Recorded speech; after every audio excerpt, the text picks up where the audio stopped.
Ladies and gentlemen, checking that my mic is not. How's everyone doing today? Me? Thanks for asking. I'm doing good. I'm kind of on the up and up. I talked pretty candidly about the fact that I've been struggling with depression, and I have recently started making some progress on recovery via being more social, being more active, eating better. Guys, I hate to say it, but all the stuff that people tell you about improving your mental health, it does work. It's a little annoying to have somebody look you dead in the face and say, have you considered altering your diet so that you feel better? It's really annoying. Trust me, I know, man. When I'm mentally ill, I don't want to hear that shit. But unfortunately, it works. Or fortunately, depending on how you look at it. Now, obviously, wellness is a little bit of a class-based thing. One of the best ways to have good mental health is to have your bills covered, food in your fridge, and shelter you don't have to worry about. So I will admit that the wellness industry is heavily tied to class. But there is still stuff you can do that doesn't cost too much. Todorakis, hello. Hello, hello, hello. What is my diet? Yeah, I'll tell you what my diet was, and I'll tell you what my diet is now. So when I was really deep in depression, I was eating one meal a day, and it was Uber Eats to my house. So not good. It was like I would eat whatever 2-for-1 deal was offered on Uber Eats. I'd get it sent to my house. Usually around like 2 o'clock, I'd eat it, and that'd be my one meal of the day. Not good. Oh, and I'd have a Monster. And sometimes if I was feeling super hungry, I would go get a pizza slice after. Pretty disgusting. I mean, I'm not saying that to be judgmental, but just like, you know, it is kind of disgusting. I wasn't having the greatest bowel movements. I wasn't feeling the best. I was kind of living a degenerate lifestyle. Now, what I've been doing is I've been having oatmeal every morning. I do overnight oats. My oatmeal has chia seeds. It has granola, protein granola that has a little bit of chocolate in it. It has Greek yogurt. And I put a little bit of maple syrup in it if I want it to be sweeter. A little bit of salt to get the sweetness to be stronger. And then I'm looking for a place to get pumpkin seeds because I feel like pumpkin seeds would be nice. Give myself a little zinc, add a little crunch to the oatmeal. But that's my breakfast now. My dinners have been usually like chicken breast and one vegetable. I know it sounds crazy, but for some reason, I'm a very pragmatic eater. Like when I'm feeding myself, I can just eat like the bare minimum just for nutritional density. Check out Internet Shaquille's recipe for homemade granola. Absolute game changer. Honestly, granola is a little expensive. Homemade granola might be better, and I'm sure it's not too hard to make. I've also been having a smoothie every day. Now, I know that smoothies are instant blood sugar hikes. They're not necessarily the greatest thing in the world, but I will say it's a nice way to get some extra vegetables and fruits into my system. So I've been having a mango, banana, kale, and blueberry smoothie with Greek yogurt.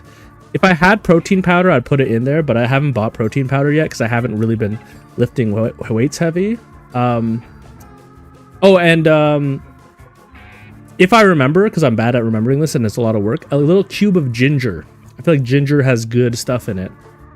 And then the last thing I need to do to really get my diet on track is meal prepping some chili.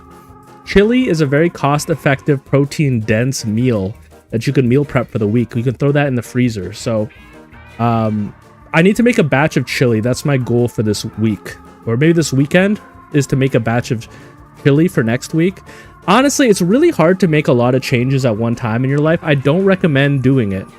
But these are all things that I have had as habits before. Like, these are meals that I've done before. It's not my first time doing this. It's like habits that I've had and lost. So kind of going back to the habit that I've already lost at one point doesn't feel as hard as developing a habit for the first time. I've gone through periods where I'm really into fitness and I'm like, oh, I need to stay young so I can skateboard into my 40s. I don't want to get old and not be able to skateboard anymore. But I will say this, ever since I started working on my bodysuit, My fitness has decreased a lot because, you know, tattoo artists are like, don't exercise so your tattoo can heal. So that did really interrupt my ability to stay fit. But I'm trying to find workarounds because I think it's impossible. Like, this project is going to take years. And I can't be not active for years. So anyways, that's my little food update. Huge dating update for you guys. I got one match. We have one match, folks. One match. It wasn't on Hinge. It was actually on an app called Field. I don't know if you have Field where you are, but Field is more of a queer kink-focused app. It's better for people who are neurospicy than something like Hinge or Tinder. So I did get a match on that app. We'll see how it goes. I sent them a message. The message was okayed by one of my female friends. They were like, yeah, send that. So, huge. I mean, I'm pretty casual. Look, my attitude about dating has always been like, you can't really... Okay, this is a hot take and you might not agree with me, but this is truly how I feel.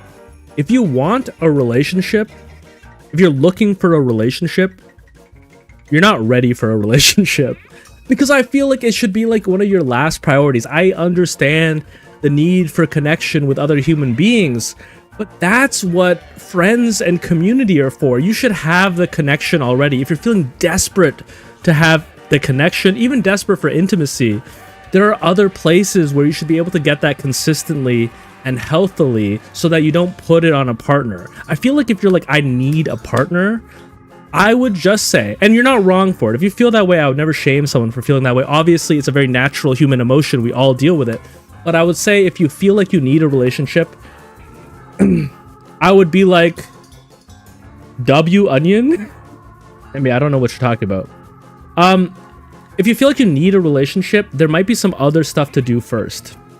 I feel like a relationship should just happen when you're feeling good and when it's feeling like, you know what, I have a little bit of extra time and to like give to somebody. You know what I mean? I don't know. That's my take.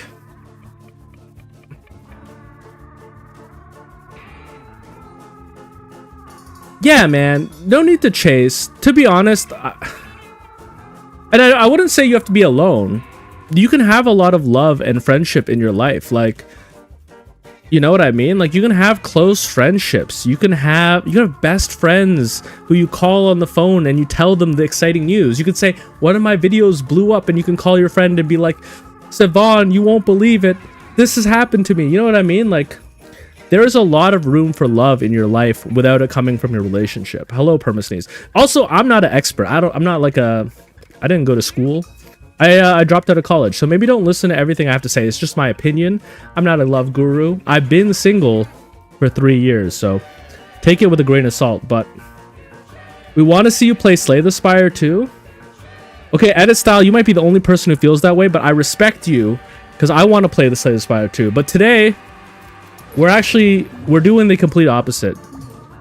I'm showing you guys my mutation farming file, and I'm showing you the process. So this is where we're at. We've got 6. Ooh, I love this song. We have 6 mutations. Now, you will notice that my tail mutation is not the dice mutation. Yep, the lab. That's because I said that this is equivalent in goodness to the dice one. So instead of getting the dice one, I decided to settle on this tail mutation because it's still really good. We got the head mutation, we got the leg mutation, ear, mouth, fur. These are the mutations, except for the tail, that I posted in the Discord saying I was looking for. So I'm feeling pretty good. Now you also see that I'm kind of like a professional breeder. Yeah, I really tried to not put that in my Tinder bio. And yeah, King Unga's song with female voice is also goated. I agree. But this is our progress. I need to make a 10 out of 10 cat. Now you're going to see that I'm using cheats here to give myself furniture, but that's because I'm trying to prove that this works. Right now, yeah, the cheats. So basically what I'm trying to prove, Permasneeze, is that if you have the right stat lines, you can do this. I haven't cheated on breeding any of the mutations. The only thing I've cheated on is furniture, because what I'm trying to do is I'm trying to speed up the process. I'm not running any adventures. This is just a simulation to prove the math works, because I know the math works. But tile immunity I considered, but whoa, holy moly, Nemi, I thought you already had the 3 months. Well, you know what? Welcome back. Welcome back. Yeah, I'm just testing this for the video, right? Like, this is not my main file. This is on a completely separate, duplicated copy of the game. And yeah, no tile immunity. I wanted to do... hold up. I wanted to do 20% chance for a bonus attack every turn, right? If we have 2 of these leg mutations... 20% chance for a bonus attack each turn, in my opinion, is very strong. Very strong. Tile immunity is good. It's one of the ones I considered. I considered doing tile immunity and 10% chance, but then I realized I could stack the 10% chance to be 20% chance, and then I was like, you know what? I think 20% chance for extra attack is better than tile immunity.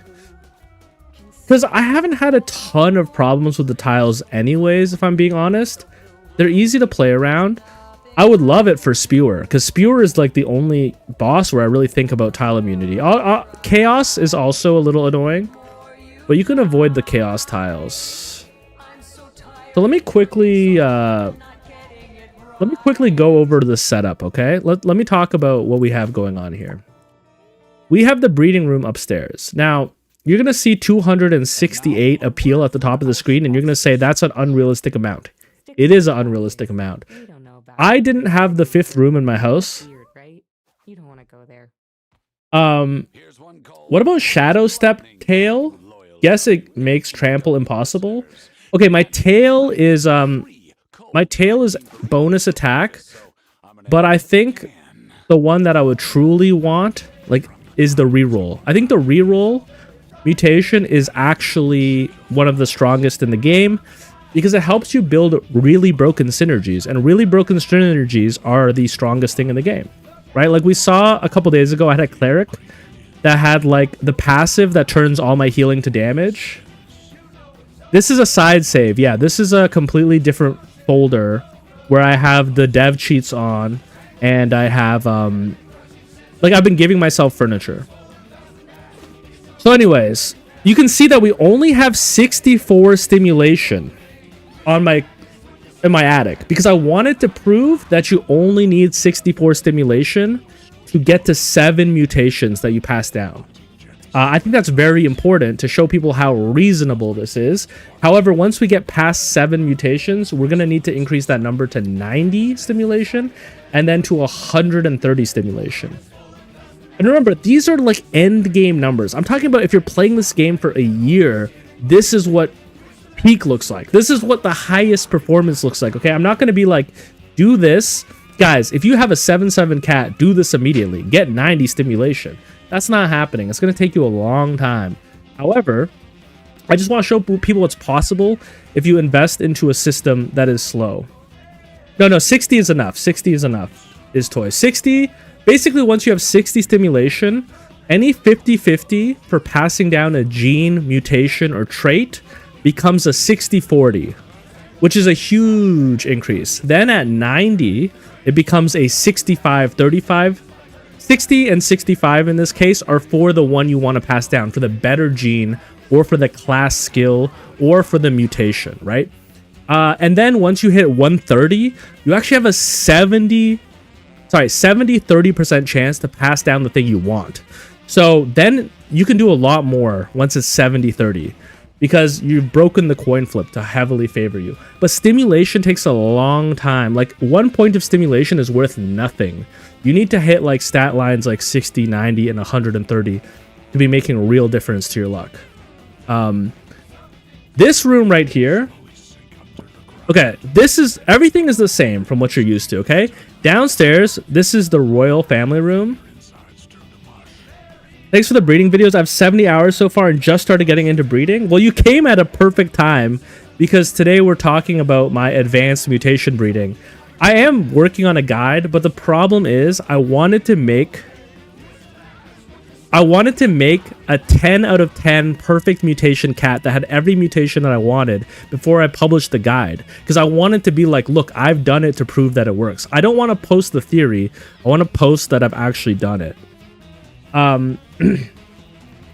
How much stimulation do you need to pass a passive? Okay, so basically, every stimulation point you have is a 1% chance that the child has a cat. It's actually 1% plus 5. So let's say you had 5 stimulation, 10% chance to pass down a passive. Now the passive can be from either parent, right? So it's a 10% and then a 50%, if you think of it that way. But the percentage is just to pass it down, which means once you have 95 stimulation, you have a 100% chance that the child will get a passive from either parent, and it's going to favor the parent that has a class. So a class passive will be favored over a neutral passive. Sorry, am I screaming into the mic? I'm in teacher mode. What happens if each cat has a different mutation? Does it remain 50-50 or does the game rank them priority-wise? Okay, so sorry. If both cats have a mutation, it's a 50-50. There's no priority there. But if a cat, let me just double check that it's true of by the way, I'll post the stats again for people who might not have been able to read it. We have the Mewgenics. Someone did data mine. Someone did data mine all of this. So I'll share this with you guys real quick so you can see where I'm getting these numbers from. Mutations. Actually, sorry, I forgot. There's a 20% chance that you will be losing one mutation. And yeah, if the stray doesn't have a mutation, or if one of the parents don't have a mutation, you actually have a higher chance to pass on the mutated body part. So if you're breeding two parents, if you're breeding two parents with the same mutations, your chance of passing it down is great. Oop. But if you're breeding with a stray, you want them to have as little mutations as possible. So yeah, same setup, right? Bottom room is family room. This is where retired strays go. They basically create the soldiers, like Xena here, right? Xena was bred, 6 mutations, 7 sevens.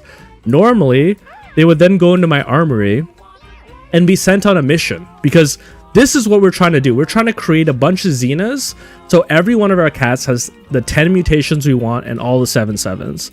However, because this is a breeding simulation and we don't go on adventures, I will be tossing Xena just to get money to keep my breeding going. Now, you'll see that Ralphie here has the arm mutation. That's pretty good. Ignore tile effects and traps. I am considering breeding him into the family, because even though I said I want... Oh, wait a sec. Now it's all coming back to me. Okay, so Zanny has 6 mutations. You can see he has the leg mutation with the 10% chance to get a bonus. But then Chernica got the arm mutation. 10% chance. So we'd have the 20. I just think Chernica is going to die before we create our perfect cats. Hold up. I'm confused of where I left off.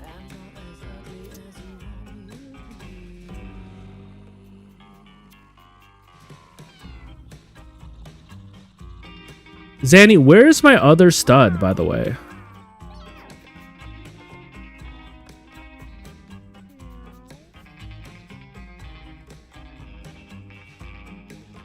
Hold up. This doesn't seem right. Something's wrong here. Tanza, you're not a stud. Where's your brother?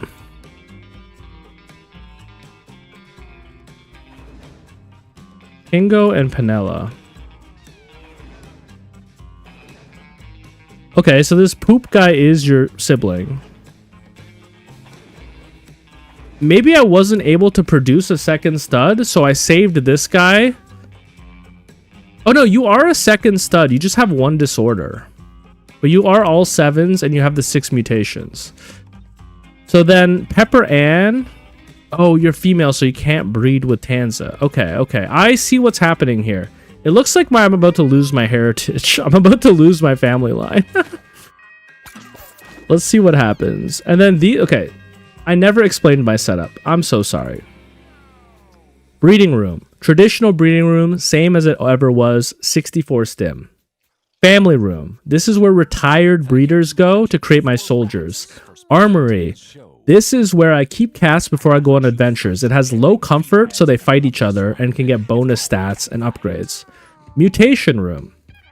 This is where I send strays to get mutated, and then if they have a mutation I want, I will breed them into my family. They will become the stray. Now, one thing that's very important is you have to count how many mutations you have. Whatever stray you breed into your family has to at least have that many 7s. As same amount of 7s as mutations you want. So, for example, for Zany, they would need to have 6 7s to be able to pass on 6 mutations. Every 7 you have is basically room for a mutation. That is why our 5th room here is for breeding 7/7 cats. So, because you're not going to have 268 appeal, you're probably going to have 120 or something lower. You're going to have to breed cats, 5/7 cats, breed strays to create 7/7 strays. Then those 7/7 strays go to the mutation room. That's the whole process. Now, in this simulation file, I chose to give myself a lot of appeal just to get rid of this, but this method works. Like, it's just like breeding the 7/7s that you did at the start. You know what I mean? This is a really bad cat showing up at my door. A 2/7? Alright. Let's see if a miracle happens here. Is there... How did it get so bad, though? Any questions? Yeah, 6/7. I love to say it. I love to say it and pretend I don't know that I'm saying it.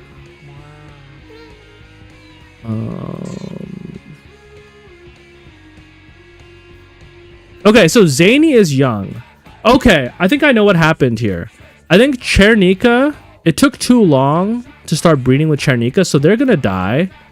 Hold up, they're also... Okay, they're gay, but you're question mark. I think Ralphie exists as a backup for if Chernika dies and we don't pass on the arm gene. In that case, we will use this arm gene instead. It's all coming back to me. Let's also buy some food.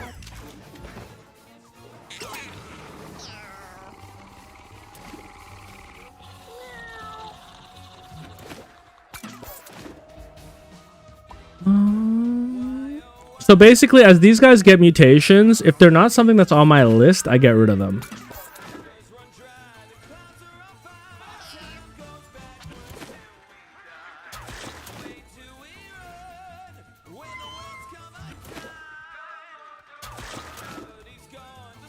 Any questions, anyone? Does all of this make sense or no? I'm basically like, someone asked yesterday if I could do a stream where I show them my process. People want me to finish the mutation guide. So honestly, it is helpful for me to just stream this for 3 hours. It might not be the most engaging content in the world, but it means that I'm closer to publishing that guide. This is a testing stream. This is not my real save. This is a save that has been highly simulated by giving myself furniture so that I could prove my theories. We're in podcast mode. Hell yeah. I mean, I can just talk about my dating life while we do this. Anyone have questions for a single 31-year-old man who has resisted the temptation of going down the alt-right internet path? Are you old? No. Oh my god, Elisa, you are so good. But I think I need a male cat. This is helpful for sure. I need a male cat. So Elisa, even though you are actually god tier, you're not what we're looking for. Meow, meow, meow. Does it matter to you to find a partner at the end of the day? Not really. I don't know if that's going to sound crazy, but I think that if I died, okay, I'll say this. It does matter to a degree, right? Here's why. I think that personal growth and development, I think there's a level of personal growth that you can only experience in a relationship with someone. I think that there are sides of you that you only really discover when you're in a long-term partnership with someone. This is not an anti-monogamy, or sorry, not an anti-ethical non-monogamy speech, but I do think, like, I know myself with my friends. I know myself with myself, but I don't know myself with a long-term partner. Am I doing multiple generations in the stray room to make 7/7s, or is your appeal so high that you can have Gen 1 strays make per-6?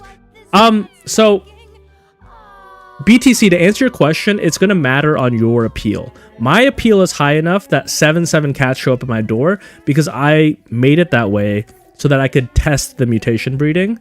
That being said, for people like on my main file where I'm going to have way less appeal, I will have to do multiple generations of breeding. But I will say this, you're not going to need 7/7 cats until you have 7 mutations. And to find the 7 perfect mutations you want is going to take you a lot of time. There's hundreds of mutations. The chance that you see the one body part mutation you want is low. I've spent a lot of time doing this just to find 6. So I'll say this, you will probably have the furniture by the time you get to 7 mutations. In the meantime, what you can do, let's say for example that you only had 4 mutations, right? You could be taking your offspring and you could put them in the mutation room, and the mutations will not write over those 4. So you could have 10 mutation cats that have 4 hand-selected mutations and then 6 random mutations, and then you could put those on your missions to have pretty strong cats.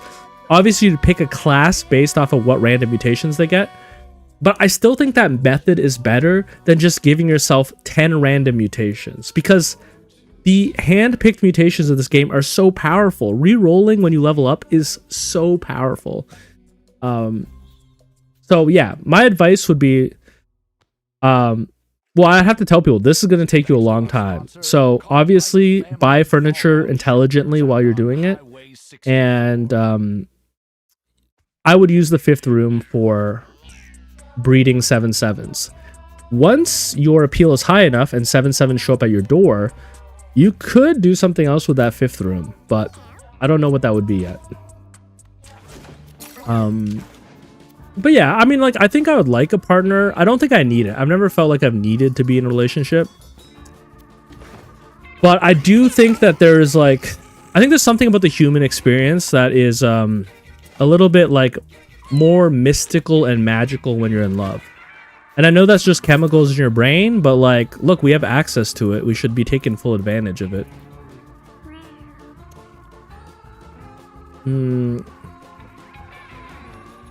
I really need you guys to produce a miracle baby. I think something must have gone wrong on this file. Jorm? Jorm, you have 6 out of 7 mutations. You're the miracle baby. Thank you. Thank you, game. You have blessed me with the miracle baby. So now we can retire Zanny. We can retire you. And then Tanza. Tanza is not perfect, right? Tanza has the eyebrow birth defect. And I think in a desperate attempt, I saved them. We're going to hope that we can breed it out. Only other question I have, do you shoot for minimum secondary house stats in each room, like comfort and health in the breeding room? I wouldn't say I shoot for minimum. I actually have, right now I have a lot of health in my, I have 11 health in my breeding room because I was trying to keep my cats alive longer. Ideally though, I think you'll want a little bit of health items in your breeding room. My comfort, honestly, shouldn't even be 13. It could be 10. It could be 10. If you get a lot of 90s stools, you're gonna get a lot of comfort and stimulation. And the 90s stool is the best item in the game because it's a 1x1 square that gives you comfort and mutation. Best sorry, comfort and stimulation. It's the best stimulation item in the game. Best mutation item in the game is the taxidermy guppy. It gives you +1 appeal and +1 mutation for 1 square. Getting 2 stats for 1 square, especially if it's stackable, is just, it's nasty work. It's nasty work. Then for appeal, we have the rustic stool, a stackable 1x1, which gives you appeal. And then for mutation, stimulation, comfort. Those are the best items, basically. I would say you should do a guide on best in slot furniture or add it to the big guide. Yeah, I know. I need to do a furniture guide because I do have a method for calculating if a piece of furniture is worth buying, and I feel like, you know, someone might appreciate that. It's a very simple method. Like, what you do is you look at the furniture. Also, never buy negative appeal furniture. Appeal is one of the most important stats if you're doing this method. But basically, you just take the amount of space an item takes, right? And you can look this up on the wiki for each furniture item. You take the amount of space it takes, and then you divide the amount of stats it gives you. If something gives you a negative stat, like -1 comfort, but comfort doesn't matter, I don't count that -1. Let's say something gave you +1 stimulation, +1 appeal, -1 comfort. I still consider that giving you 2 stats if the comfort doesn't matter. So you take the total stats, you divide it by the total squares, and then if the item is stackable, I give it a 0.5 in value. And then I only try to buy furniture items that have a 0.75 or better in terms of value per square foot. You only mutate strays. I thought about mutating failed studs, but I guess it doesn't work into the uncle breeding. No, the problem with that would be you'd have very inbred cats. I only mutate strays because you need to always breed in strays no matter what to stop yourself from being inbred. So I apply it to the stray, and then I breed that stray into the family. Let me get some water. Yo, cheap view bots on Streamvoo, mods, get him.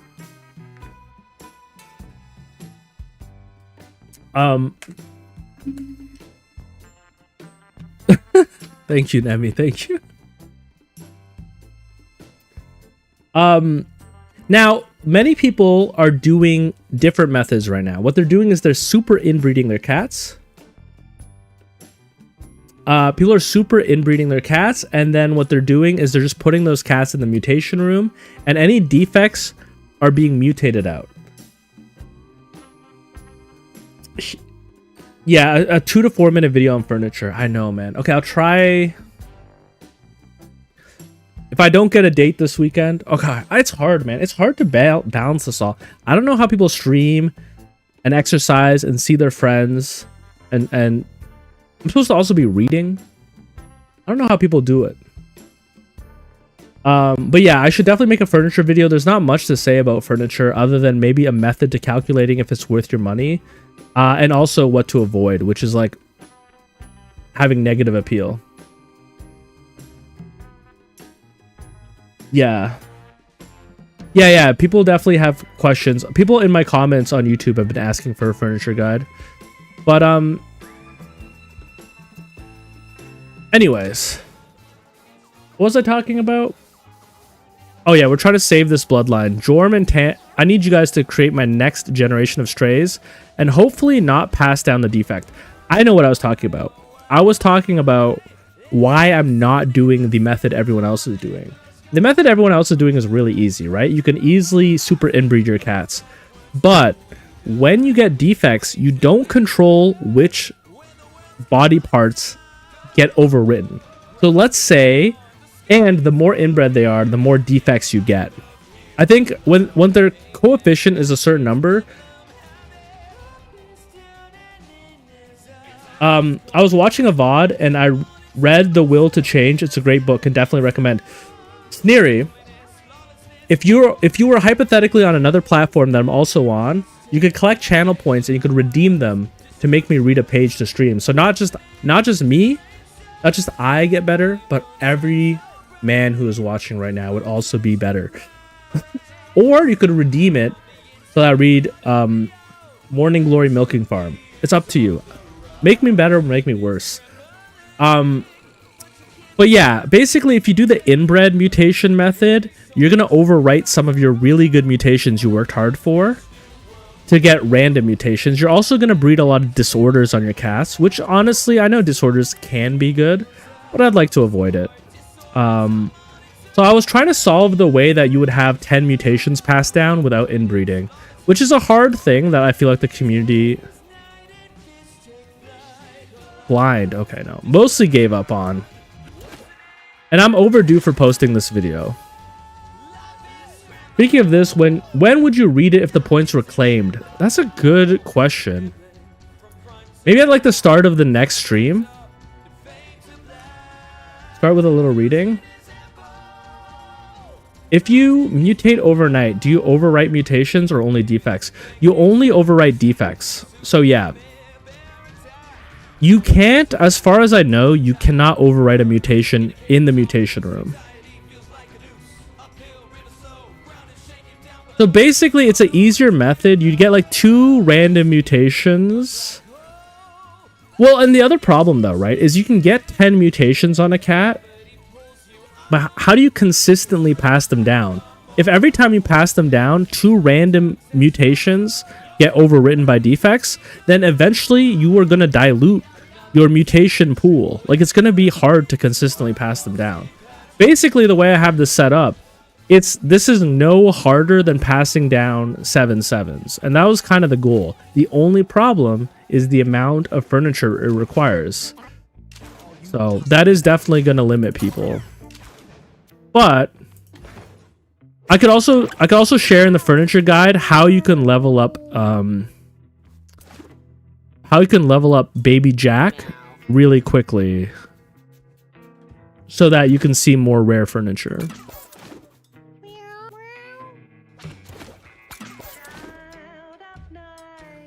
One thing I've noticed that's really funny is the second I start talking about dating, people start asking me Mewgenics questions, and I love it because you're keeping me on track.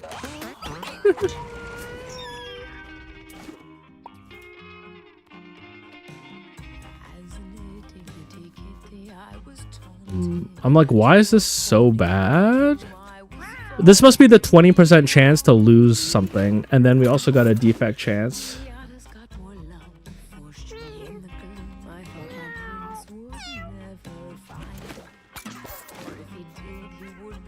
Uh-oh, this guy... That's a pretty decent mouth mutation. I gotta check these every day and get rid of them if they have a bad mutation. If they have one good mutation and one bad mutation, they're not super useful to me.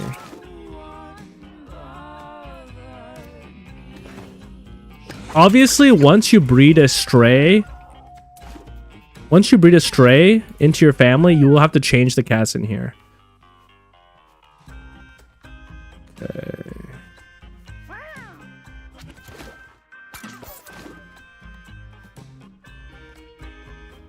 How do Tina and Jack rewards work after maxing them? Does it only give them better stuff at the next day? My understanding is that you permanently... I don't know if this is true for Tracy. I think with Tracy, she gives you a rare item when you hit her. So basically, it's like a one-time use.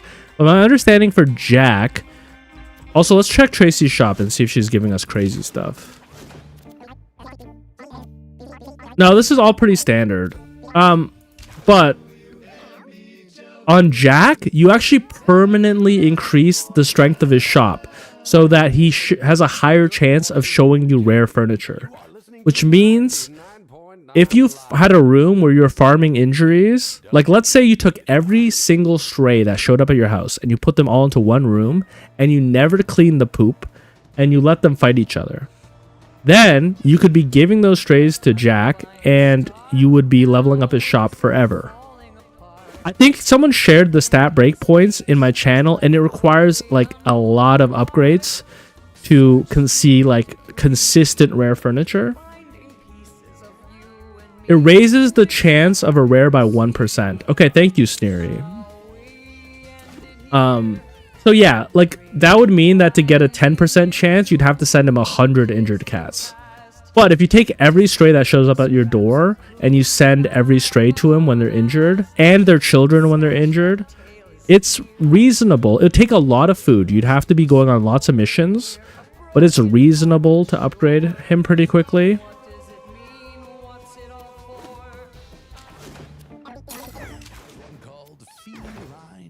Wait, I think that guy mutated. Meteor crash.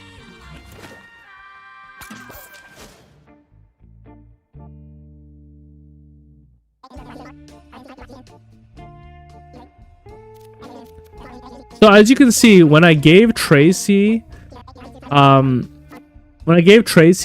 she replaced the relic with strong magnet, I believe. Is that what just happened? Oh no, it changes every day. I'm stupid. I'm dumb. Oh no, it is hard. Once you have a defect in here, you can really mess up your bloodline quickly. I think I was desperate. Yeah, Tracy just spawns rare items half price.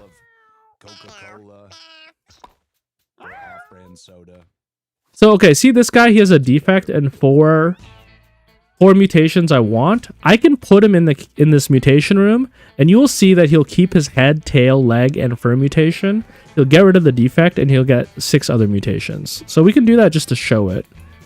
I shouldn't have too many cats because I need to make this go infinite.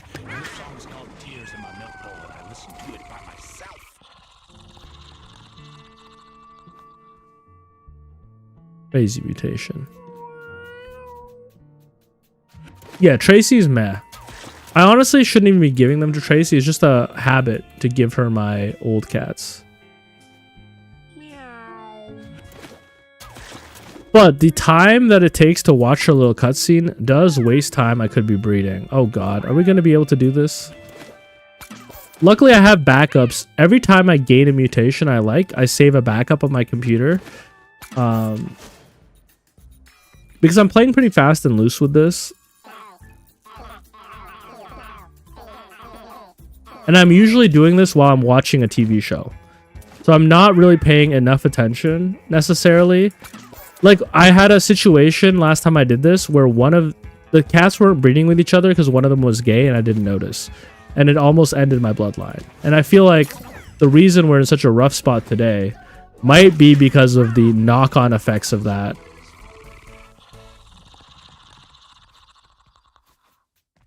This next one is called Guillotina.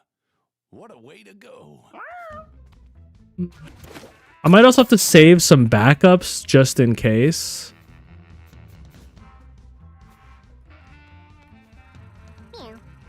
I also don't think you're going to be bred. Let's just get rid of you. Take an extra turn at the start of battle. Oh, we already had that. That's our cat that we're I'm gonna label him just so we don't forget, but we're mutating him just to see what he ends up with. We're trying to have 7 mutations, right? Yeah, that's 7 mutations. So you're not close.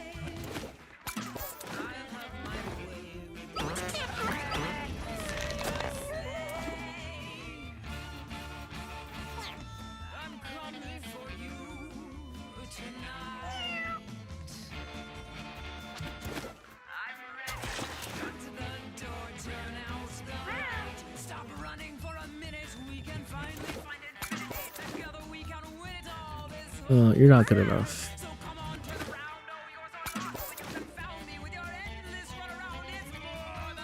Once I get 7 mutations, I am going to have to spawn in furniture. So you're going to see me cheating. Yo, maybe the reason Edmund McMillan is not answering my calls is because of... Oh, this is your movement action is Shadow Step.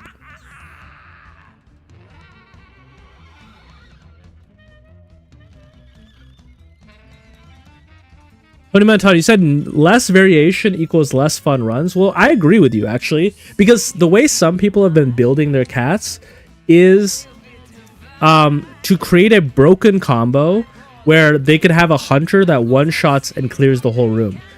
The way I'm building my cats is so that they have extra real roll options so that I can build all sorts of builds. You know what I mean? Like, I'm trying to build the best cat that could play as any class. So, just spawn idols? I actually don't know how to spawn idols. Can you spawn idols? That would be way faster. What do I do when your valuable cat for breeding gets old and dies? You need to basically set up your setup so that doesn't happen. You need to have enough stats to basically, the way it works is like,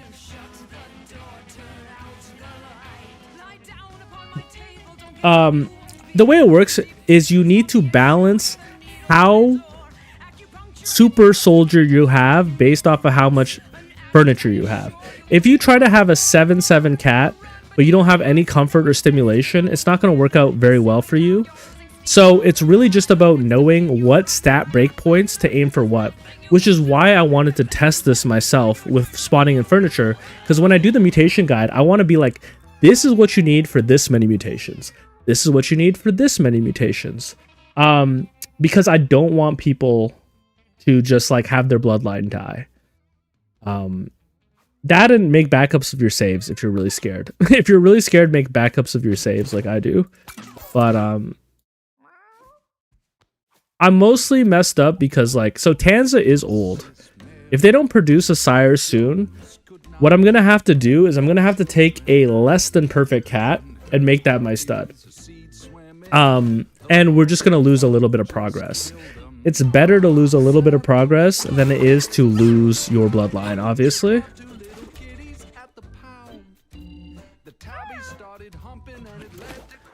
I think my cats are living to like 36 up in the attic.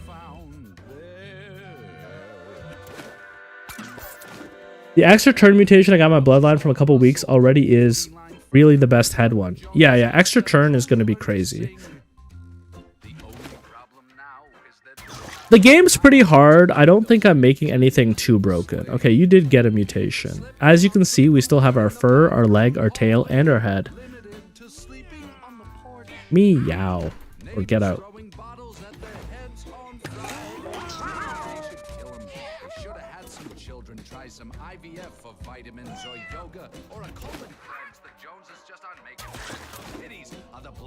Okay, we got rid of our defect with a mouth mutation that gave us +2 strength, -1 range. Okay, we cannot have a cat with 2 defects. The problem is, me having a cat that already has a defect makes this way harder. It's hard to breed out defects. Oftentimes they just multiply. I might have to save you just in case things go wrong here.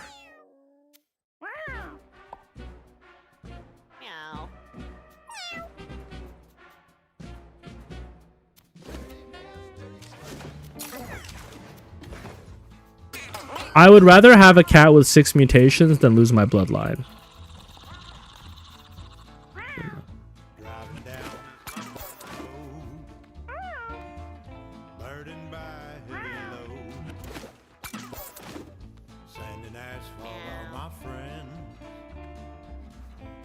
Also, I'm not sure if this is true, but I think the chance of mutation is like 1% per mutation stat. So I think like a 50 mutation room has like a 50% chance of giving a cat a mutation overnight. Alright, you're getting old. You're getting old. Nope. You got old. Okay, Zara, you also have 6 out of 7. So maybe I will save you 2.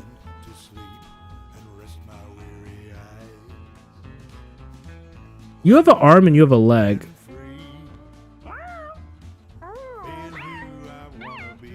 Maybe I'll save you 2. Just in case. What's the best passive I'm going to breed? Super Luck or Goofball? I actually don't know what Goofball is. Hold up. Goofball passive.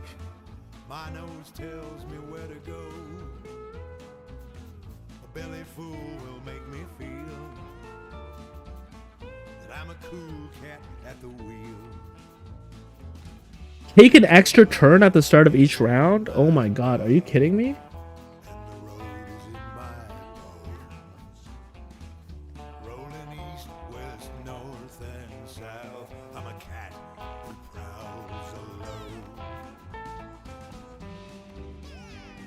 Probably the extra turn. I think the extra turn is... Obviously, I know you can break stats with the luck one, with the stat swapping and all of that. I think I'd rather just have the extra turn per round. That's kind of crazy.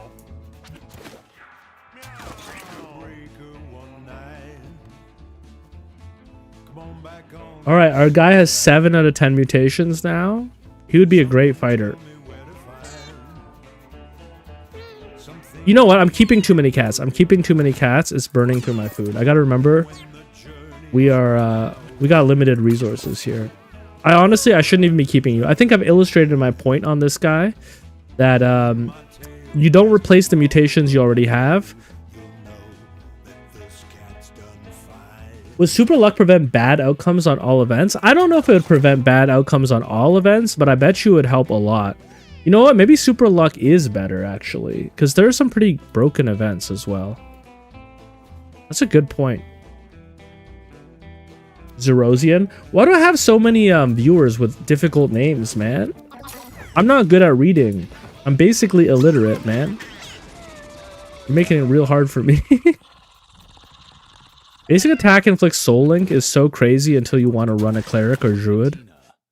For those of you who like barn dancing and low saxophone sounds, well, this is your show. Yeah, super luck might honestly be better. I don't know, it's tough. Oh! We did it! We did it, we bred our stud. Pimpy, the 7 mutations out of 10. Hold up. Hold up. Do you think we can do another one? If we could do another one, it would be huge.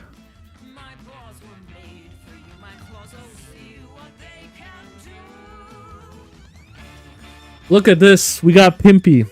Who was here when Pimpy was born? The 7 mutation cat. We only have 3 more to go.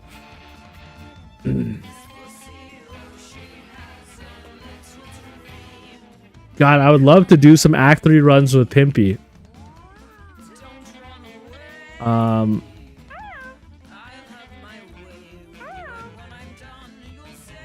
Now, there's a chance that we could run Pimpy. Like, Pimpy and Mr. Howl, we could breed our next generation of studs. It would just be a little hard, right? Because we would need...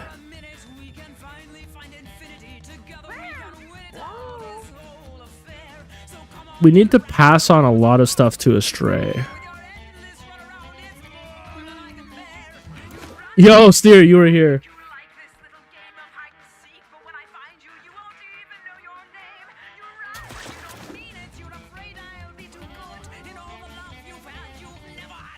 Yeah, make a backup and try another stud. I should probably make a backup now.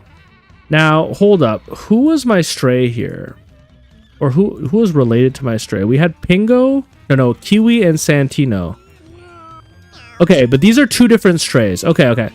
We have 2 different strays making our 7/7, so we don't have to worry about inbreeding coming from our stray room. Once we use one of their children, we will. Hold up, guys. Is this safe to edit my save files while the game is open? I feel like it probably isn't, right?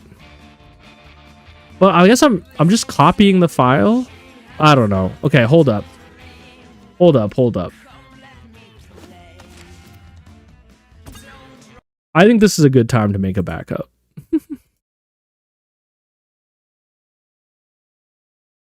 I still need a second stud, but let's make a backup right here.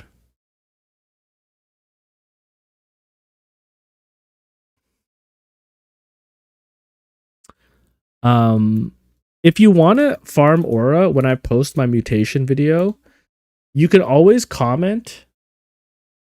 You could always comment on the video. Don't trust him.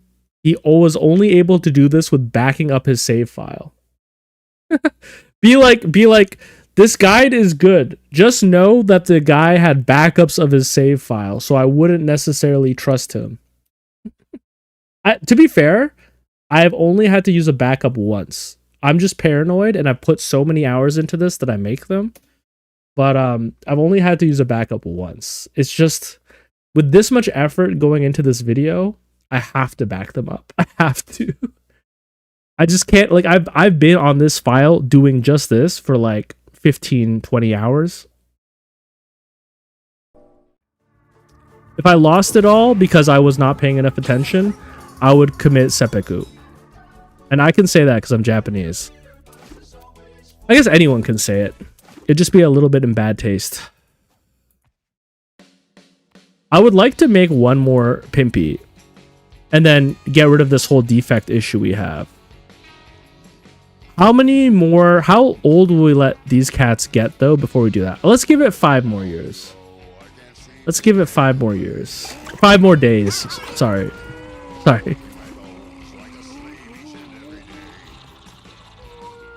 Hinako. That's a cute name. Wait a sec. You also... Oh, you're gay. Well, that's not terrible. We could get a question mark. You're a question mark with high libido. Hold up. You are a question mark with high libido. Do we risk it? Like, look, this has 7, but he has 1 negative mutation. But high libido might make up for that. And we do have the perfect studs. Not you, sorry. We have Pimpy here. Pimpy's also a question mark. Oh! Thank you. I didn't switch back. So look, we just had Hendrik. Hendrik also has 7 mutations, but he has 1 defect. And as I said, it can be hard to breed out a defect. But we could breed Hendrik. Hold up. Are you dead? No, you're just sleeping. Where did that cat go? Oh, there you are. There you are. Hendrik and Asparagus could pass on the stats. I don't like using defect cats. I don't like using defect cats. I feel like I often get in trouble and I jeopardize my whole save file. You know what? I'm making another backup. You can't stop me, man. I'm making another backup. Perfect time to update my backup.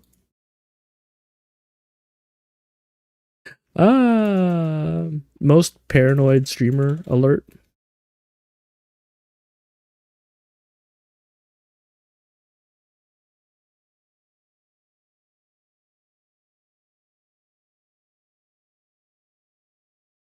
I feel like a hacker whenever I do this. Anyone else feel like a hacker?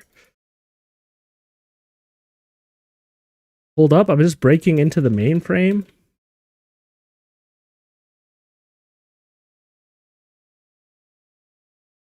All right, we're going to attempt it. We're going to attempt to breed out the defect.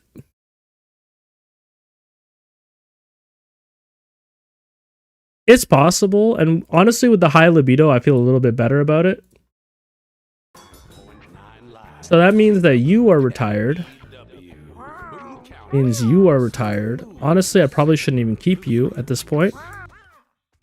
And it means that Hendrik and Asparagus are going to try to breed. Pull yourself up, listeners. This one's called Stray Cat, and it's a cautionary tale. I can also get rid of these defects cats that I saved just in case. Like Zara, be gone. Pimpy, you stay. Mr. Howl, be gone.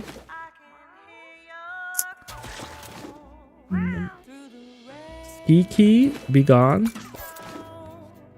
I got a large meteor with Lucky. Easiest hunter run ever with permacrit. Yeah. What do you guys think of the meteor and the bone systems, by the way? Now, look. Now that these two strays have contributed a child to my bloodline, Asparagus, we have to get rid of them because we cannot inbreed more.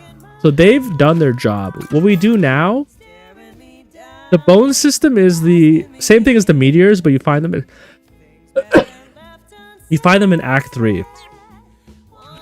They're specifically in the past, and they give class skills, I believe. Is it class skills or class passives? No, I think it's class skills.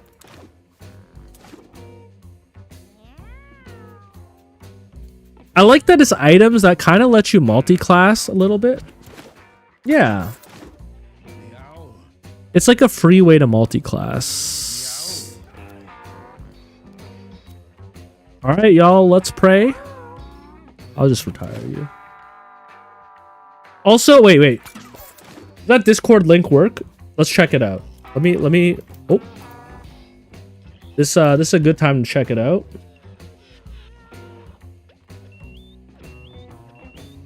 Okay, the link is expired. I'm gonna update it right now. Close no cigar. I'm sorry. I'm gonna update it right now before I forget, because this has been happening. I don't know how this happens, right? Maybe I don't know enough about Discord that could be possible. But I go to invite to server. I go to edit invite link. I go to never expire. Max number of uses 100. Just, I don't want to do never. And then I generate a new link.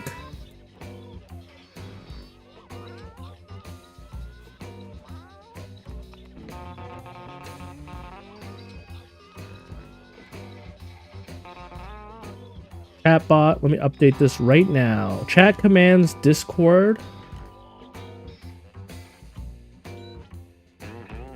Ooh, there we go. Hopefully this works.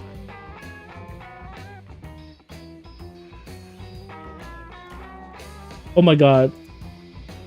Guys, I remembered that when I first started this channel,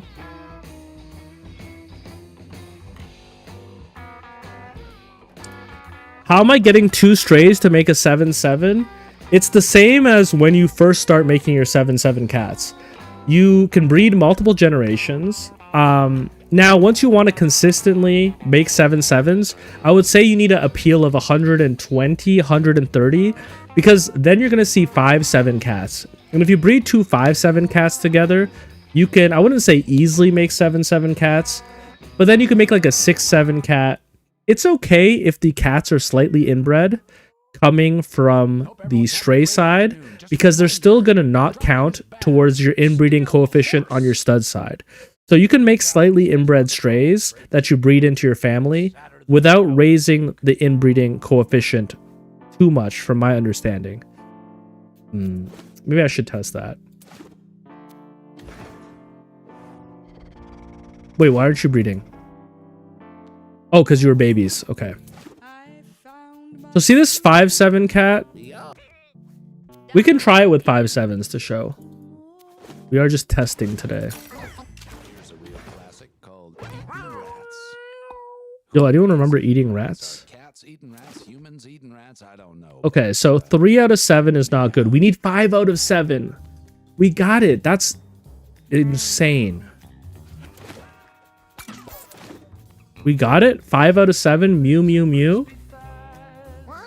Plus Pimpy. Oh my goodness. Guys, we're so back. We are so back. And we got rid of the defect. Ah, I'm going crazy, man. They call me the damn... They call me the Yakub of Mewgenics. I don't know if I can even make that joke. It feels not appropriate.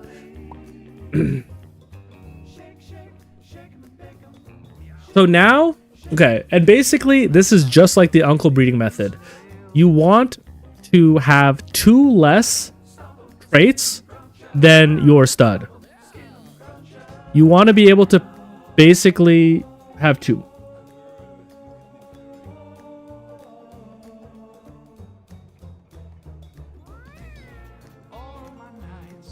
Using the infinite breeding with your uncle technique, you only throw away one of the stray parents.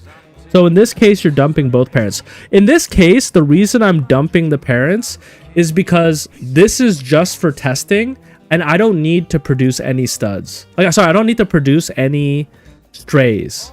Or not strays, soldiers. technically I don't need the family room. You know what I mean? I only have it so I can give money to Tink. But like I could get rid of both of these cats. It doesn't matter because normally you keep the cats so that you can produce soldiers to send on missions. But this file is just for mutation breeding to test out my method for the YouTube video I want to make. So I'm not keeping anything. I hope that answers your question. You should make a compilation of your reactions every time you got a mutation you wanted. I wouldn't be able to keep track of all of that. It's not a terrible idea, though. It's not a terrible idea. Honestly, I'm a little bit too disorganized to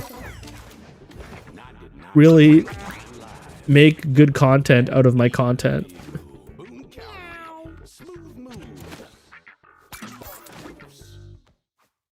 I do get pretty hyped. I do get hyped.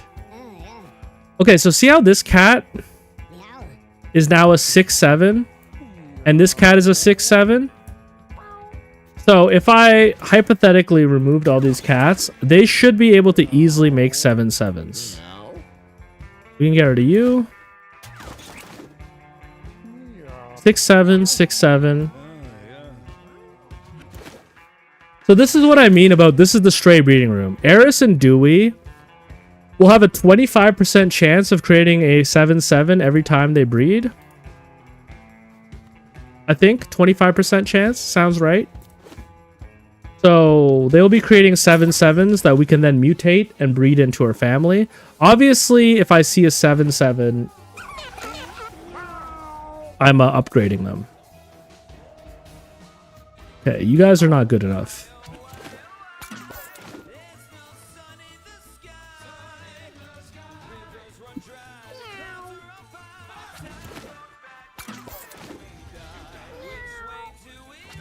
But bipolar bear claw, it's a great idea. I think that I do have some probably funny reactions. I never watch back the streams, so I don't really know. I don't really know how the streams are. I used to watch back every YouTube video I posted, but honestly, I just don't have the time, man.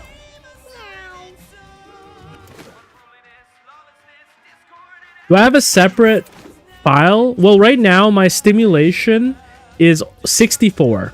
I also do not have the gesture passives unlocked on this file because this has just been for breeding. So if I had 95 stimulation, I would start breeding the gesture passive down. But I would say don't worry about that until you have 95 stimulation. Or if you have less than 95 stimulation, you could focus on the passives instead of the mutations. That would be a strategy. I'm just trying to do it all. I want to do mutations, passives, and I just figured out this is the fastest order to do it. Like, it's better to do passives last, I think, once you have the 10 out of 10 mutations.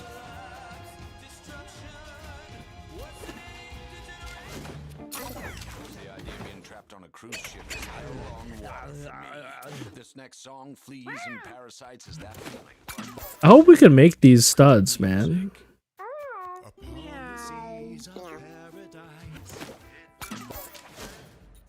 So the fifth room is a stray breeding room to farm 7 cats for my cat mutations. Exactly.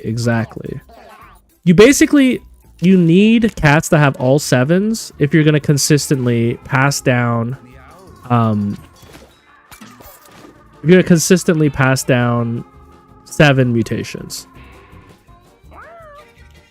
What furniture appeal do I use? The best furniture for appeal in the game is the rustic rare stool, which gives you +2 appeal, or if you have the rare one, +4 appeal for a 1x1 square, which is really good. Also, the taxidermy guppy gives you 1 appeal, 1 mutation. On the rare version, doubles it, obviously. So those two are some of the best items to always buy if you see them. Unfortunately, they did patch the Alt F4 method of duplicating items in the shop. So what does that mean in terms of collecting furniture? It means the lower amount of cats you have in your house, the better, because you want to cycle through as many days as possible so you can see as many shops as possible between adventures. You want to basically go through a month of time between adventures minimum, in my opinion. In my opinion.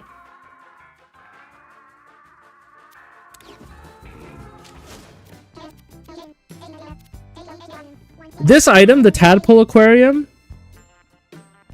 Oh, Tainted Genes is once per save. I wonder if I already threw mine out. Tadpole Aquarium is also pretty good for stimulation and appeal for a 2x1. -1 comfort is not so bad in your breeding room. And I never take furniture that has negative appeal, since appeal is one of the most important stats in this game. I feel like I get really yelly once I'm talking about mutations, man. Is my voice too high? Let me know if I should turn down my voice.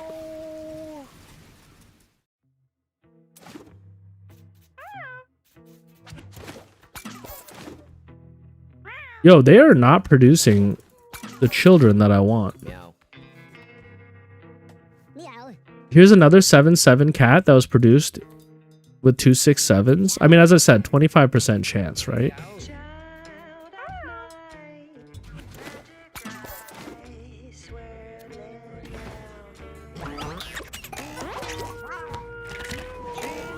Why do I think appeal is so good?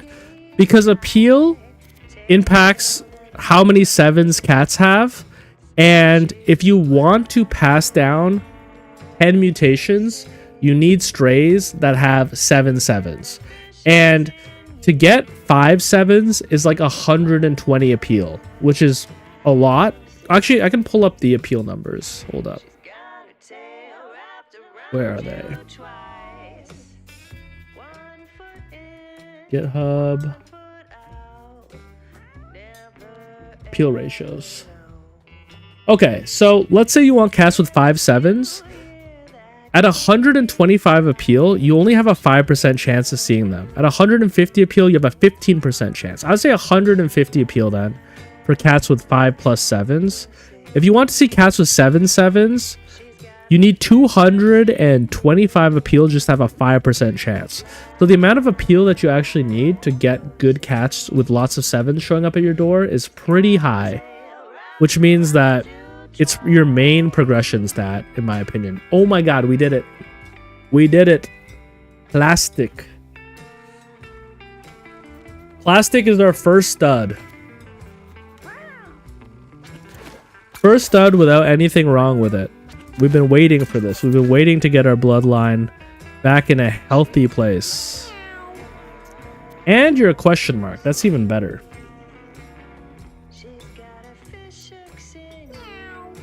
Look at this cat, man. What a unit.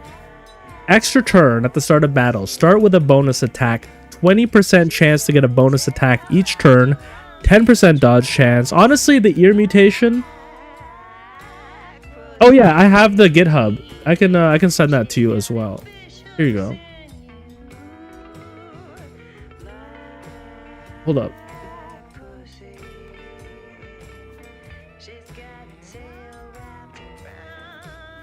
There you go.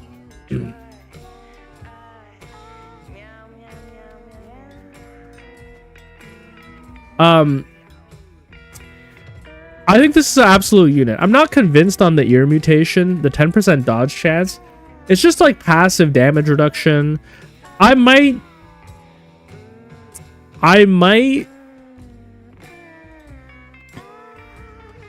be inclined to say that if you wanted a specific stat, go for that instead. Like if you wanted +1 constitution, that's better than 10% dodge chance. But I do think on average, like this ear mutation will pay out well. When I was doing the Terminator, Liquid Terminator yesterday, we dodged a lot of attacks with our 10% dodge chance. All we're missing now... What are we missing now? We're missing eyebrow, eyes, and what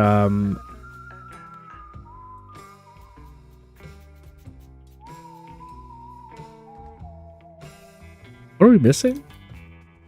Hold up. Oh, an ear. Oh, no, no. We have ears. Eyebrow, eye.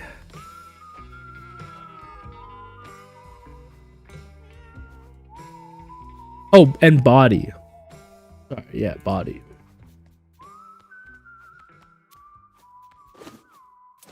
Now, what are the chances that we'll see the ones we want? Pretty low. Also, now that we have 7 mutations, I actually have to increase my stimulation. Because I was saying to get 8 mutations, you need 90 stimulation. So why don't we do that really quick? This next one's for all you cats with mommy issues. It's called The Ballad of D. Claude. Stay safe, Boone County. Is this the right one? Set 90 stool?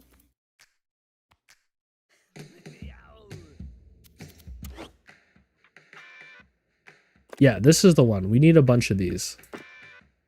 How many of these are we going to need? It gives us only 2.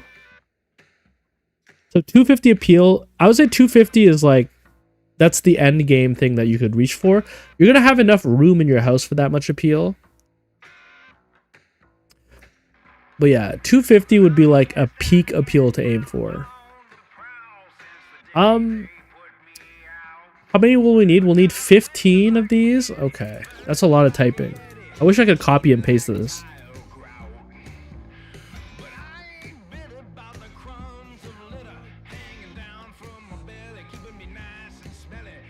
What? Oh my god.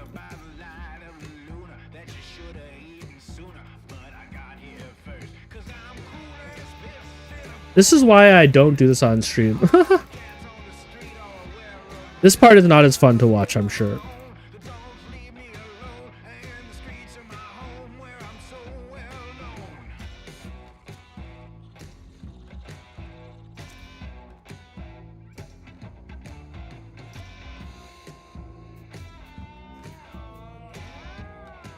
If anyone knows how to copy and paste this, I would be so happy. Because I do not type that fast.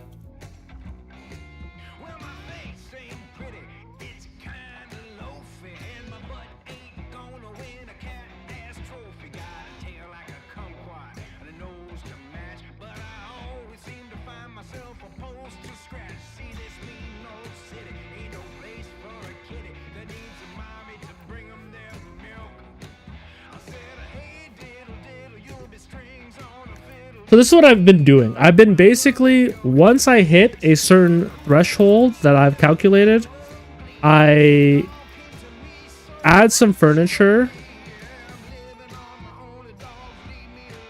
just to make sure that my method actually works.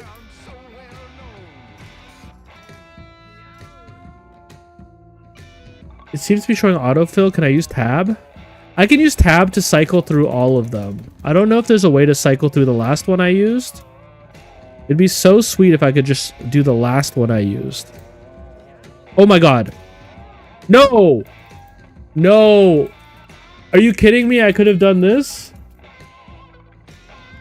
Oh my goodness. Are you kidding me? Are you freaking kidding me? You know how many lines of code I've typed? Oh my god. I could have just pressed up on the directional pad. I'm glad I figured it out. Ah. I'm so dumb. Alright, we gotta make some space.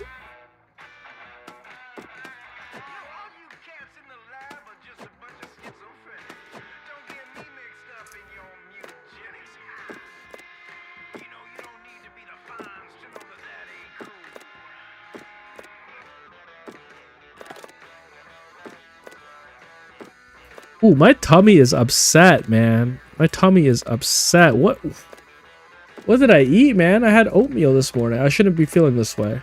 I should not be feeling this way. Oh, we're close.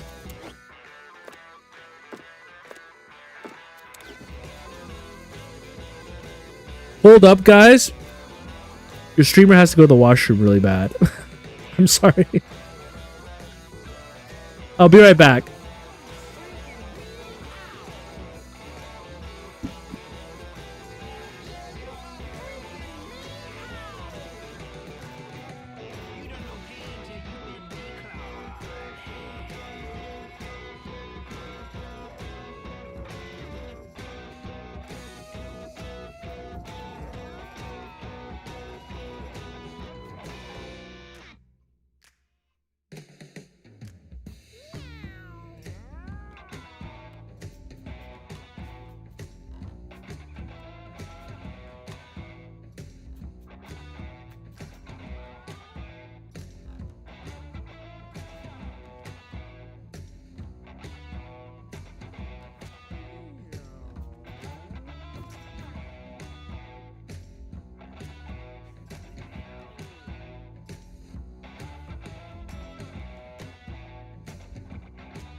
And now a quick commercial break. Be right back. This is DJ Bill reminding you to take a listen to my radio show this week, Saturday night, Sunday morning at 4 a.m. right here on this station. Hang on, I can't hear in my earpiece. Oh gosh, it's completely covered in gunk and earwax. Let me just get that crud off of there.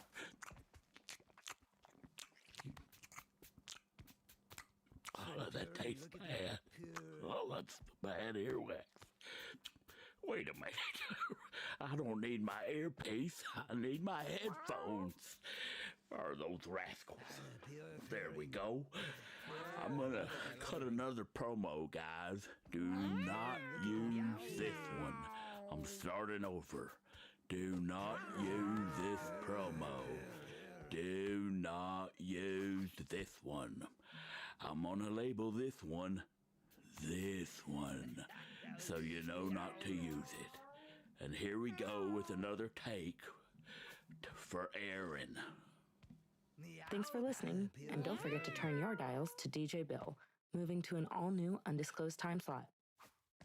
This next one's called Dirty Mittens. Stay clean, America.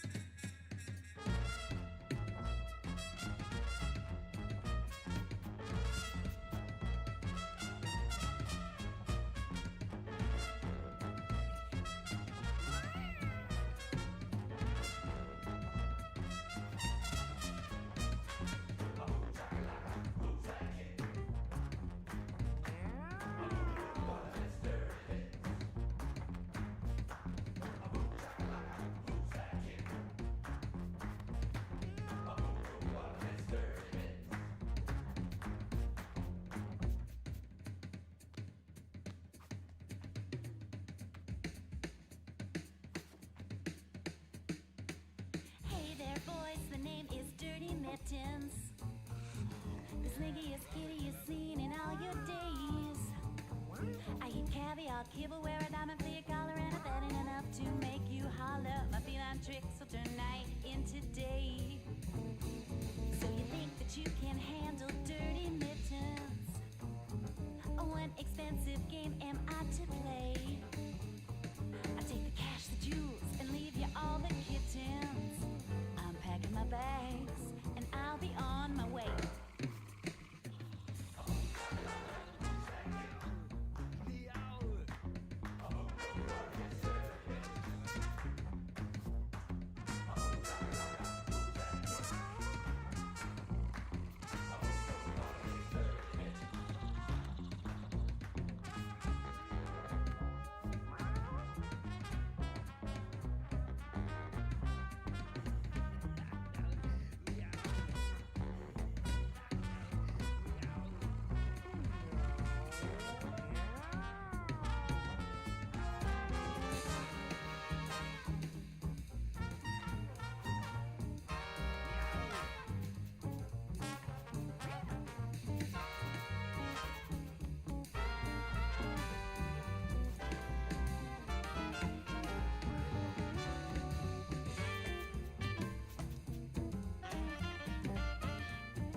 Chat, I'm gonna be so real with you.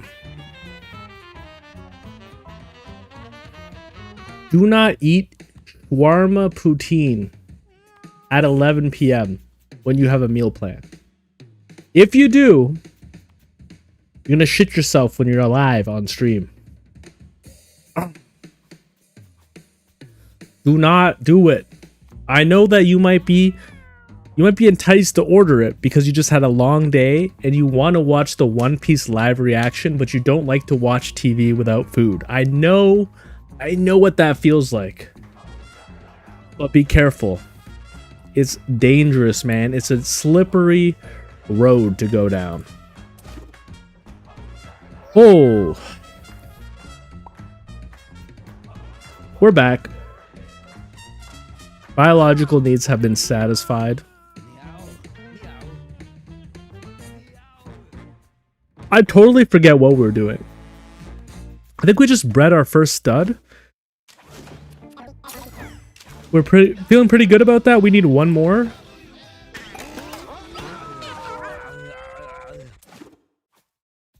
There's our second stud. Ah, we had also just upgraded our stats.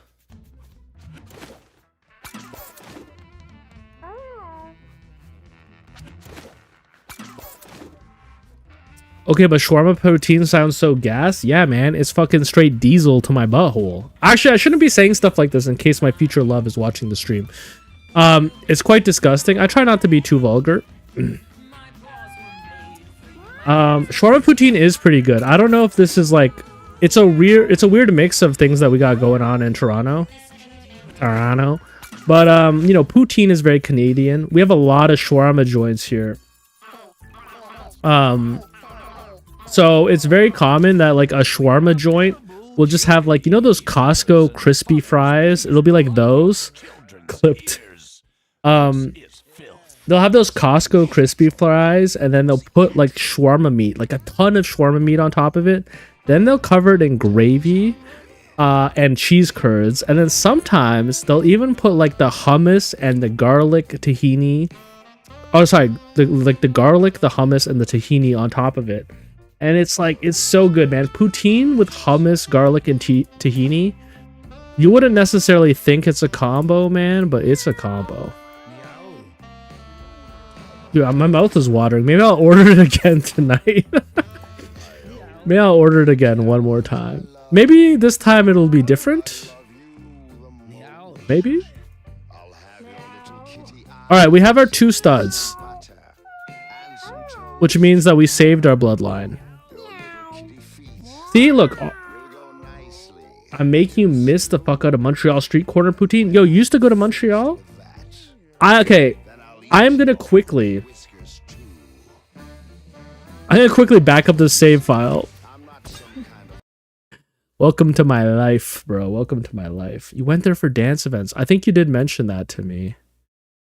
Yeah, Montreal's beautiful. I don't go there often. Montreal, I feel also like is a very young person city. A lot of people go there for school. I guess Toronto has that too, but like I feel like Montreal's hard to live in because they really want you to speak French there. If you're an English speaker, it's hard to find work.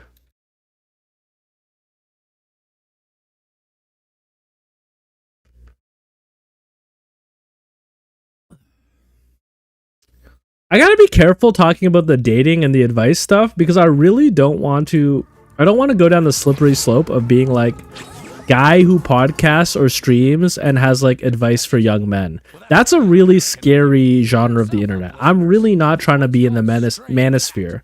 And it's a cautionary tale. I'm not trying to be in the manosphere. I'm trying to communicate what I've learned from women to men. You're not listening to a man. You're listening to one of the girls. I never want to be part of the manosphere. I have no problem with masculinity. Don't confuse what I'm saying with a critique of masculinity. Masculinity is healthy.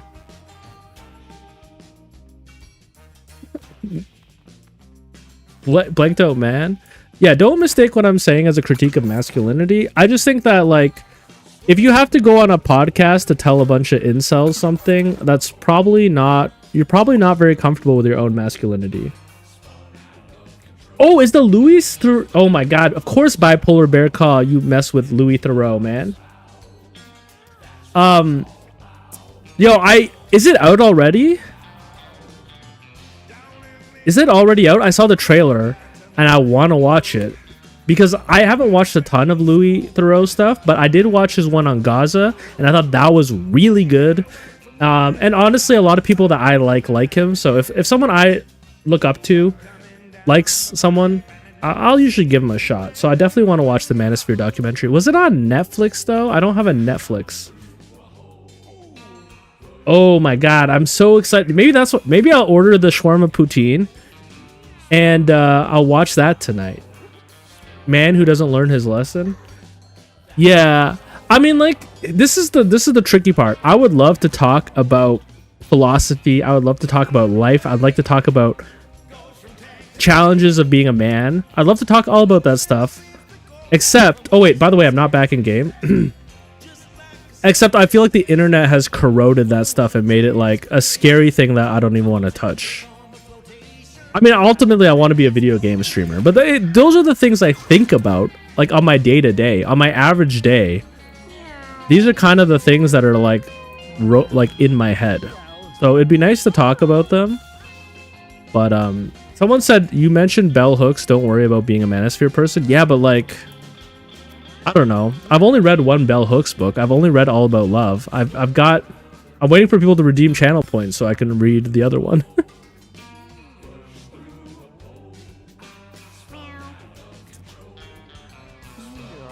It's not difficult. Like, the difficulty of being a man is not from the systemic challenges of being a man, but it's from like the traps that exist for the psyche. It's like, because things are designed for us for the most part. I'm talking about like cishet men, not, you know, especially if you have a white demeanor to your skin. I think the traps are just like, you can't even see the traps and the pitfalls because it all looks like it was made for you. You know what I mean? I probably shouldn't. I'm gonna lose some followers. I shouldn't get too into this stuff, man. I don't know why. What else am I supposed to talk about? Look at the gameplay. Look at what we've got here. Also, this cat, Pop Pot, looks terrible. Look at him. But like, this is this is the gameplay, man. What am I supposed to talk about? I can talk about dating, masculinity. I am thinking of getting back into doing a little bit of fashion design. Too deep, too real. Okay, sorry, cat girl. Next time people ask me what my ethnicity is, I'm gonna say I've got a white demeanor. Yeah. No, but like, last year I quit I just say sorry because I'm Canadian Japanese. Saying sorry is the most natural thing to me. It doesn't even honestly, when a Canadian Japanese person says sorry, they probably don't even mean it. It's probably just a cultural reflex. But sorry. But I do feel like I lost my train of thought. I had too many trains of thoughts. I was talking about masculinity. I was thinking about getting back into fashion design. One of my friends has, well, not friends, she's like my mentor. She has a studio that she lets me use, and I haven't been there in a while because last time I was doing it, I burnt out really hard and was like, I hate this, but I kind of want to go back. Now that I'm treating this as work, I think I could treat fashion as a hobby, and I think I have a better relationship with it because it's very stressful making clothing. It's very stressful. Masculinity is a box they put you in. Break free, my brothers. Yeah, I think it's all made up. My take is that all of it is made up. That doesn't mean that's not valid. Many made up things are valid, or many made up things require you to think about and incorporate in your life. For example, the rules of the highway are all made up. I would still probably want to be conscious of them when navigating through the world, but this new age masculinity that's like neoconservatism is really funny. And obviously there's enough voices that are against it, but I just want to add my voice against it too. I want to say I also don't fuck with this shit. It's lame, man. It's lame. basically, if you're into like the traditional masculinity stuff, I got bad news for you. My beautiful friends are laughing about it in a group chat right now. We're all laughing. That's probably not the healthiest thing to tell someone.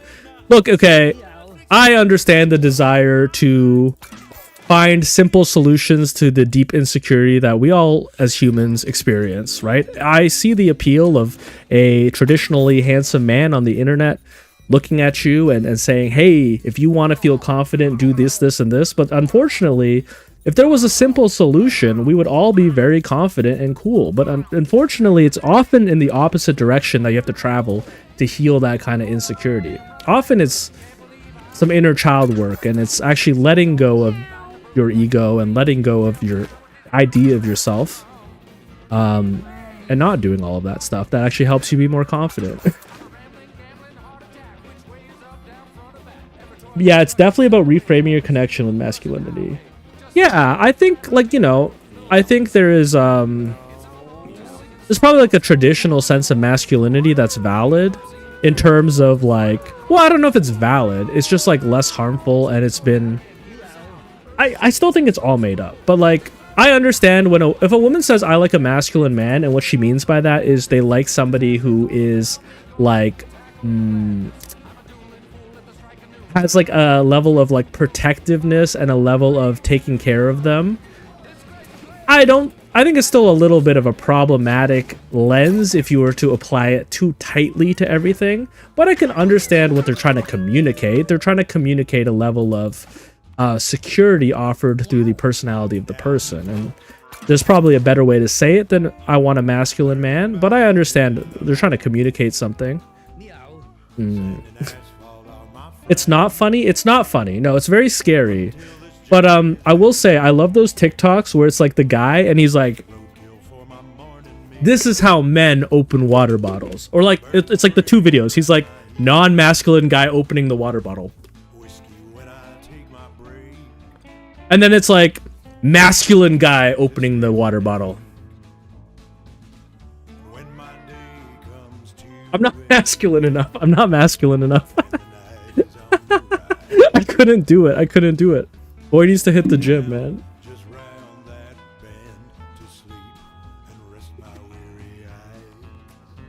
I don't know. If you guys want me to switch topics, please, please recommend a topic, man. I'm out of ideas. All I know is how to criticize men and how to get points from women, how to get brownie points for women.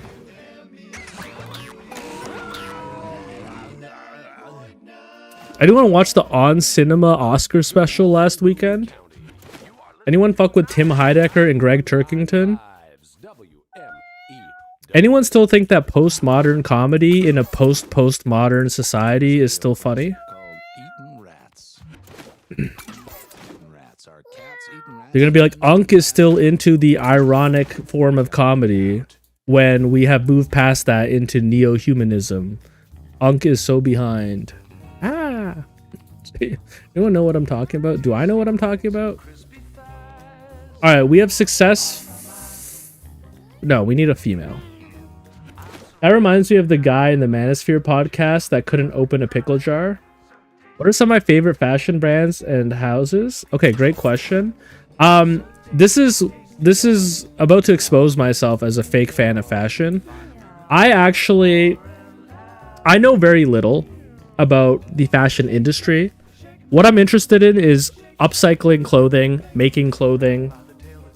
I will have to say that some of my favorite designer, personally, in terms of runway, is Jean-Paul Gaultier. I really liked the amount, and Alexander McQueen, but I think there's a little bit of a bias there because many people have told me I look like Alexander McQueen. But I do like Alexander McQueen's work on suits because I mostly work on suits. I like to take a suit from Value Village and modify it. I don't like waste. And I think that's one thing that's kind of changing in the fashion industry is there's more of a focus on upcycling and thrifting instead of just like producing fast fashion. Not to say it's over. I mean, Shein is still probably raking in lots of money. But I do think that there is like a nice growing emerging market of supporting smaller artists who are creating one-off pieces, and I think that's sick. I think that Jean-Paul Gaultier's runway show, the final runway show that he did, is one of my favorite runways to watch. When I worked at a cafe, we had a projector, and the projector would either have anime, or it'd have a runway show, or it'd have a skateboarding video on. It'd be like whatever was capturing my imagination that day. And that is one that I would play all the time. I also, now this is kind of also cheating, I really like Iris Van Herpen. Iris Van Herpen is also reimagining, or has been reimagining fashion for a very long time, using 3D printed materials and using interesting techniques to create more like 3D wearable art than clothing. But I like stuff like that. That's like, I don't know what they're up to now, but I was really into them like 10 years ago. They had a,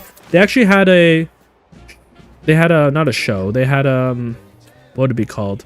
An exhibit of their work and clothing at the museum in my city, and I went and I saw it, and I was like, this is like mind-blowing to see in person.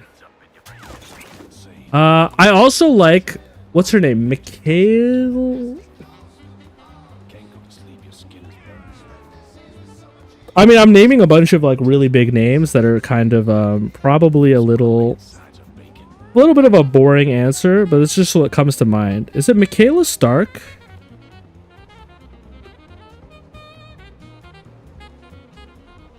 Yeah, Michaela Stark. Michaela Stark makes really cool, basically takes the human body in what is traditionally considered not a fashionable form. So it takes people who are plus size models and uses their form to create beautiful art like this.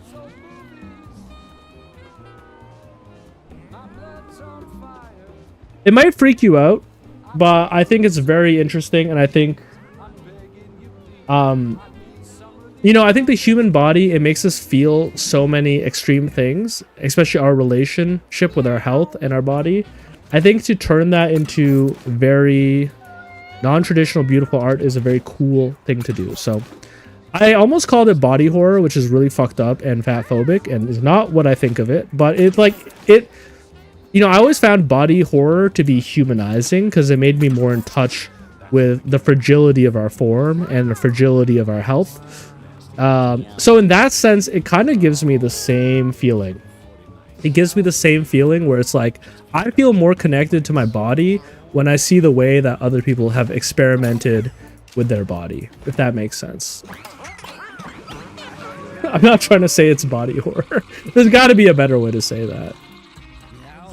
Okay, I need a female with 5 mutations.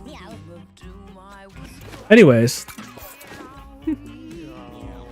I feel like I'm doing like improv comedy or something. I'm like, all right, guys, give me a topic. Give me a topic. I'm just breeding cats.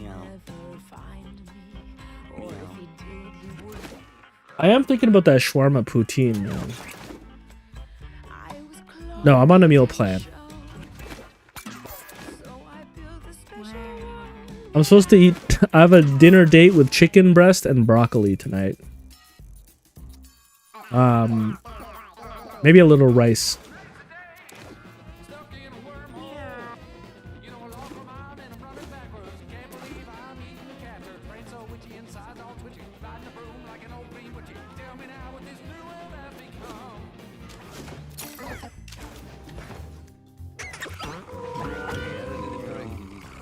I forgot who it was who even asked for me to make this video today. What's the meal plan looking like? It's oatmeal in the morning, chia seeds, granola, Greek yogurt, pumpkin seeds. It's a smoothie for lunch. It's mango, blueberry, ginger, Greek yogurt. I'm missing something. Banana. Smoothie. Oh, and kale. And then dinner is like some kind of protein, some kind of vegetable. Honestly, chicken breast is the easiest thing because you can just throw it in the oven with seasoning and it comes out delicious. Vegetables include, but are not limited to, broccoli, yam potato, zucchini, and Brussels sprouts. Those are all pretty easy for me to prepare. Take no thinking, it takes no time. Your top 2 meals right now are rice with nothing and bread sandwiches. Nebby, we gotta get you some assistance, man. Rice with nothing is not okay. At least have it with soy sauce and a little bit of, yeah, have it with soy sauce and a little bit of nori or seaweed. Or have it with a raw egg.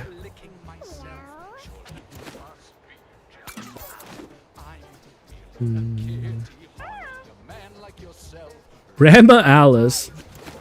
Yeah, the flexible dinner. Well, I live right beside a grocery store, so it makes it a little bit easier. I literally live 30 seconds away from a grocery store, so I usually don't keep many groceries in the fridge. I just kind of walk over there and I just buy whatever meat is on sale, and I buy whatever vegetable looks like it was stocked the most freshly. I do want, my goal this weekend though is to create chili that I can put in the freezer. Because I think as I do more, I'm going to want to be able to eat really quickly after stream. Oh my god, I'm getting hungry. Getting hungry talking about this.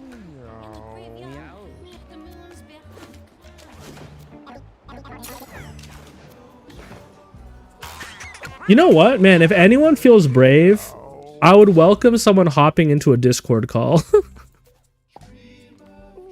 If anyone wants to have a conversation in front of a live audience while I do this breeding stuff that I normally don't make anyone watch. You no longer live in the city? Yeah. I just don't like the idea of like, well, first of all, I don't drive, but I really don't like the idea of if I wanted a coffee, I would have to travel like 20 minutes. Or like if I wanted, what if I wanted Ethiopian food? And there wasn't an Ethiopian food place in the suburbs. I guess I'm talking about first world problems here. Okay, purple. I could try, even though you do not have 5 mutations, you have 4. I could try to breed you with Mr. Gentleman here. With the amount of stimulation we have, it should be okay. Yo, TOS, hello.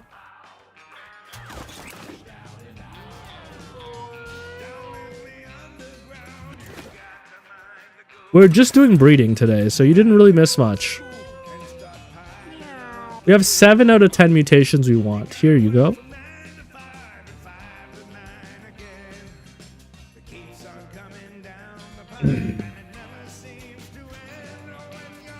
We're going to save you just in case we need you. We're ultimately looking for a cat with 5 out of 7 mutations, not 4 out of 7. But I always get a little nervous.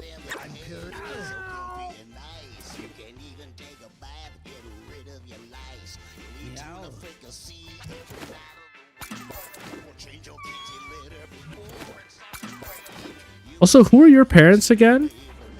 They were Dewey and Iris? Okay, we need to actually get rid of you guys and start breeding a new line of strays. I forgot about that.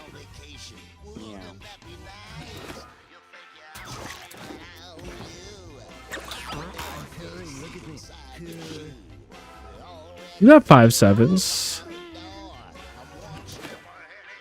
Did you get that head from the mutation room? I did. Every mutation here has come from the mutation room, which is one of the reasons I wanted to test this out myself. Is some mutations in this game are classified as rare, and I was worried that you wouldn't be able to find them if they, like, I was worried you'd have to find them on your quests versus finding them in your mutation room. But everything here has come from the mutation room.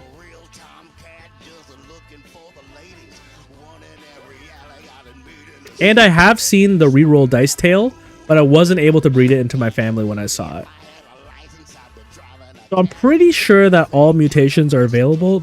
It's just some of them are lower chance, maybe. Natural skin.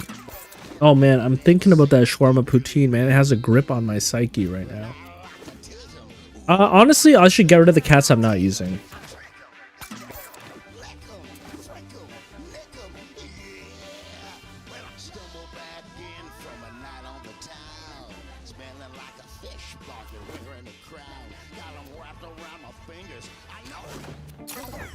Next one's called Peppy.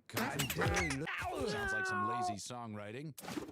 Give it a real title, folks. TOS, you also missed me talking about traditional masculinity and about having one match on a dating app for way too long.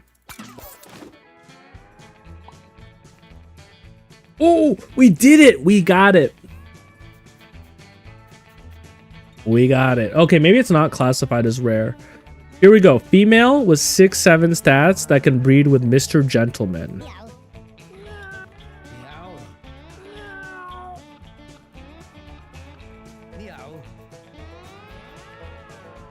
So Mr. Gentleman and Puggy, you should be able to breed 7-7-7 cats. I do need to get a stray farm going.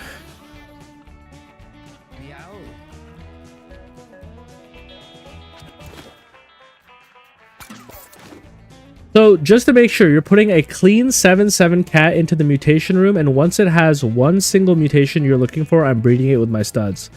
At this point, yeah, when I didn't have this many mutations, like basically whatever the stats, whatever the amount of mutations I had at the time were. So when I had 3 mutations, I only would have put in cats that had 3 7s or more in. At this point, because I have 7 7s, I need to have strays with 7 7s.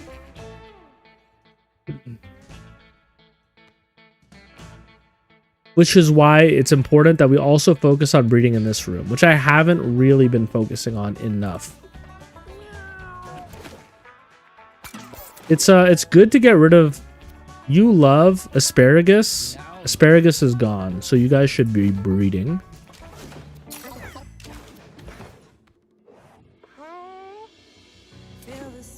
Okay, you are a 5-7 cat. You can probably breed with this 5-7 cat. That would create a 6-7.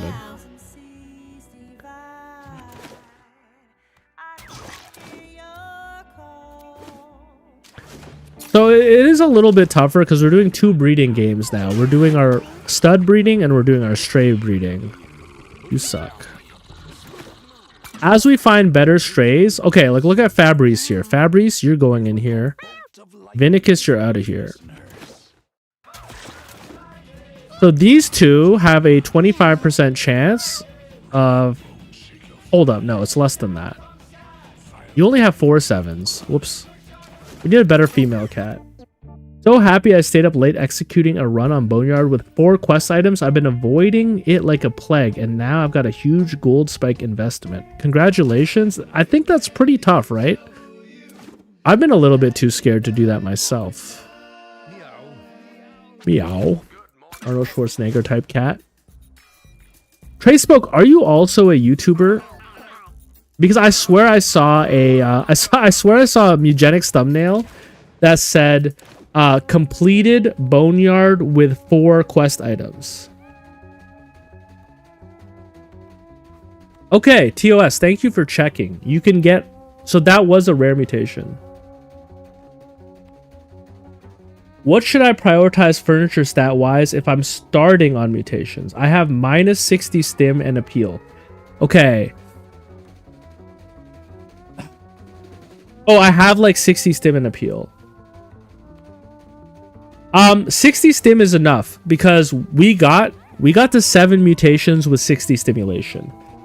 I would say make sure you're not running any furniture that reduces your appeal. The faster you can get to 120 appeal, the better. You also need mutation furniture. There's not many items though that have positive mutation stats without negative appeal. So you're gonna want to focus on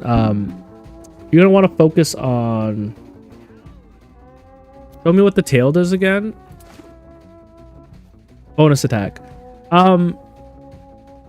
So I would say get your appeal up and get your mutation up. I think that the mutation number is the percentage chance of a mutation happening every night. So I think if you've got like 10 mutation, that's like enough to start. But you probably want to get up to like 20 mutation if possible. And you want to just save any strays that have multiple 7s.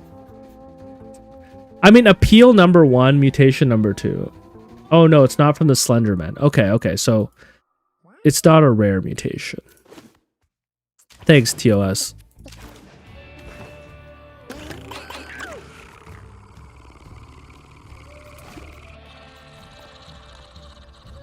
Wait, what am I trying to do here? I'm trying to create studs, right? Yeah, you have 6-7, and you have 7-7.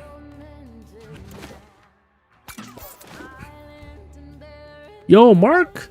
Okay, Mabel. We've created a 7-7 stray. We're now gonna try to mutate them to get our 8th mutation.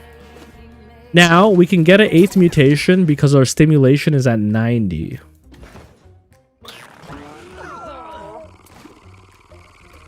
However, the chance of us finding the mutation we want is low. Trouble, you have 5-7s and you're female. You might actually be better. Because I believe you only have 4 7s. 3 7s? No, 4 7s.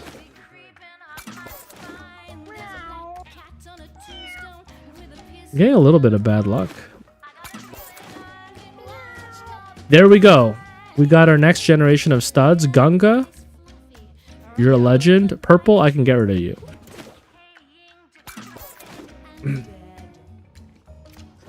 Now, if you're tuning in and you're like, why is he just doing this? People want me to finish my mutation guide. So I'm doing my homework and work while I stream. Brad, you're my next stud. Okay, we're good. We're good. Now, here's the problem. If we don't create a 7-7 stray, we created a 7-7 stray. But if we didn't create a 7-7 stray, we might be in a little bit of trouble. I do want to try mutating them. Our studs are young. We got some time. But that is the problem, is with this many mutations, we really are just only trying to breed with 7-7 strays. You've got glass. Kinetic spikes body mutation. Now you are an even better partner. Because you have 6-7s. I think we could hypothetically be okay with a 6-7 stray because our stimulation is so high. I don't want to risk it though. We are just producing so many studs. So if this was a real file, what you could do is you could take some of these and you could put them in the mutation room to get the final 2 mutations that you're looking for.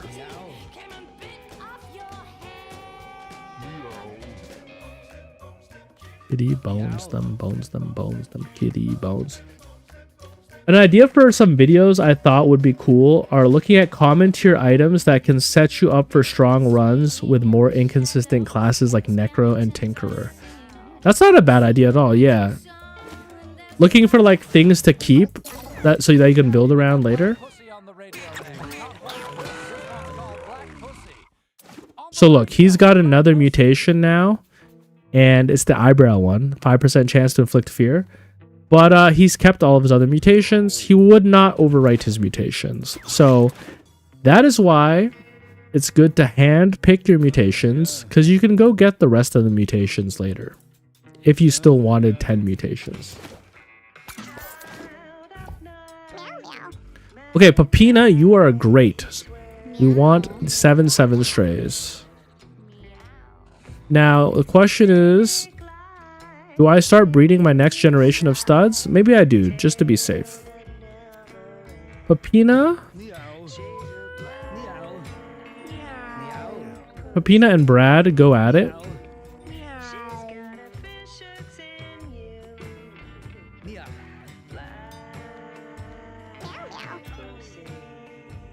So these two cats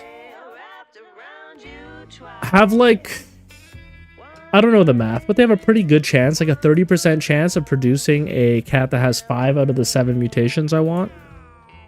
I do have to replace the parents.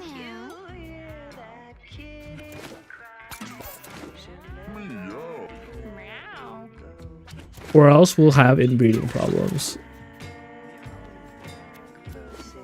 That's why appeal is so important. Because you're going to need consistent strays with like at least 5-7. Do not take damage from backstab is also...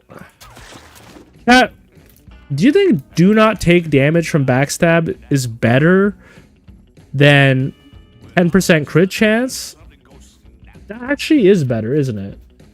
Hold up. Let me look at Mewgenics mutations. Is it do not take damage or is it do not take extra damage? Because if it's do not take damage... Oh, it's do not take extra damage. Never mind. If it was do not take damage from backstab, that would be a little broken. Because you could just position your cast in ways where you just didn't take damage. But it's do not take extra damage. Not terrible. Oh my god, Trisky. Trisky, you're the 7-7 male I want.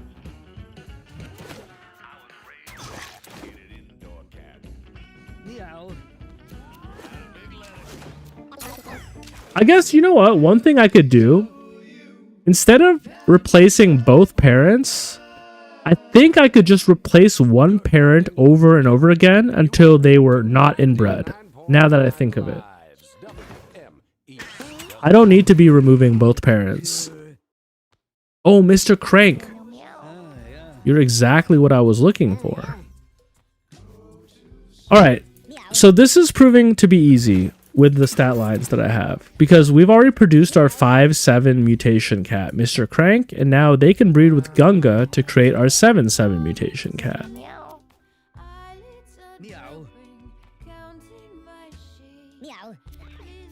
So it seems like we've got this process down. The thing we're missing is getting the mutation we want to breed into our family. We're not producing enough strays fast enough.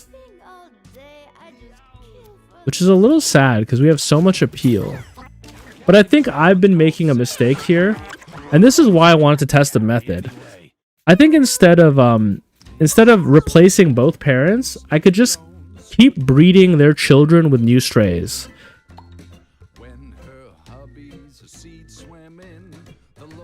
You two will breed, right? Who do you love? You love Brad? Wait, why do you love Brad? Let's get rid of Brad.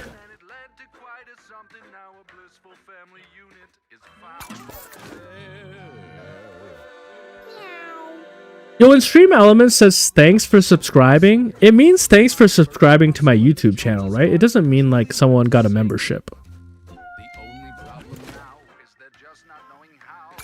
I guess I would know if it was like a membership. I wonder if they have to be watching the stream. Not enough strays sounds wild. It is kind of wild. It's a weird problem to have. You need to be producing 7-7 strays pretty consistently.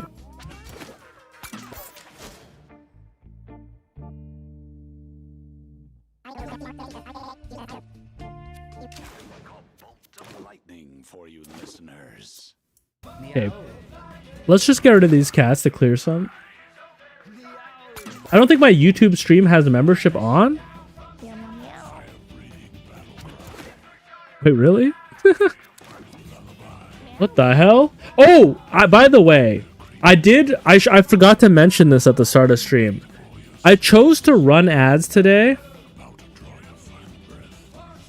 And I should have mentioned it at the start of stream. Because I wanted to ask you guys how intrusive it is. Because I've never run ads on live stream before because I don't like them. but I don't know how it works on YouTube. So I want to ask you guys, how often are you seeing ads today? Because if it's bad, like if it's like Twitch and it's every 30 minutes, I'm going to turn it off. But if it's like every hour and it's just like 30 seconds of ads, I might keep it on just for monetization purposes. But yeah, let me know. Also, if you're probably like, I feel like 90% of the world uses ad block, so maybe you're not even seeing them. But I was curious to see like what I would earn on a stream if ads were running. So I turned them on today. My apologies, y'all. Okay, there's our stud of our next generation, Manfred. Maybe you can use Peppina. Both of her parents are out of the house now.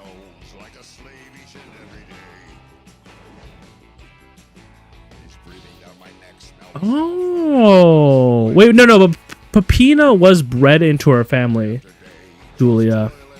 See right here? Oh my gosh. No, I wasn't talking about this so that people would subscribe. I appreciate it. I appreciate it. Gotta be quicker. Thank you for the Prime sub. Thank you. You don't have ads in your country is crazy. That's awesome. But I was wondering, if you're on YouTube, how bad were the ads today? That's okay. That's okay. I need to, what I'm going to do, Dulia, and I'm sorry I call you Dulia, that's the easiest thing for me to say, is, actually, I could breed Nurpo and Trisk, and, they would create 7/7s for me. They would be slightly inbred. Oh, you get YouTube Premium, so you don't get served ads. Or I could just breed Nurpo and Haffy.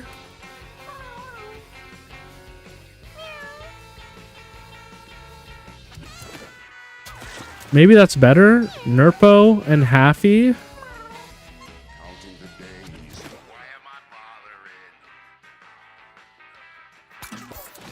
I do want to get a channel membership here, but I don't think they're turned on, so there's no option. That's really funny. I was like kind of surprised. I was like, man, no one's fucking with me, huh? I mean, obviously people are. You guys show up every day and you chat with me. But I was a little surprised when I thought about it. But you're telling me that I don't even have it turned on? That's very funny. That's how much of an anti-capitalist streamer I am. I'm actually stopping you guys from supporting me. I'm saying, do not support me. We will not make it as a streamer. This will be a hobby forever. Type of antics I'm on.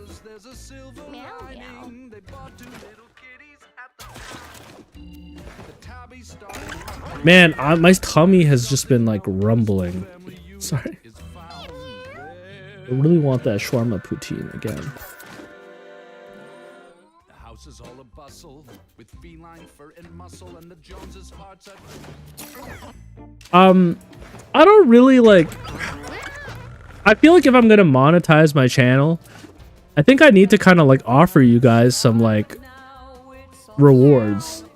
I think on YouTube, right? I don't know if YouTube's like Twitch and if you can have emotes and things like that. I think the only time I've ever subscribed to someone on YouTube was a Warhammer 40k channel that had like member only battles you could watch, and I really wanted to watch those.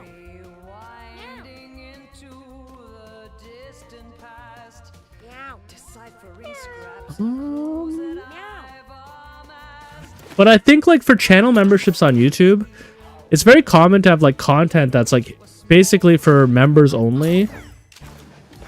I don't love members only. I don't like the idea of paywalling content. I like the idea of maybe a members only where you get like early access to content. But when it comes to like my Mewgenics playthrough, nobody needs early access to that. You know what I mean? And with the guides, maybe like the next game that I do guides for, maybe I'll put like a early access for members. But I don't really want to paywall anything. I know how hard it is to have any money at all in this godforsaken world.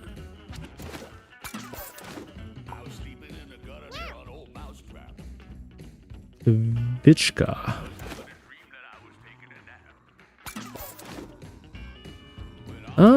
I need some better strays to show up at my house so I can breed some better strays so I can get some mutations, man. We're kind of here in a drought. One thing they need to change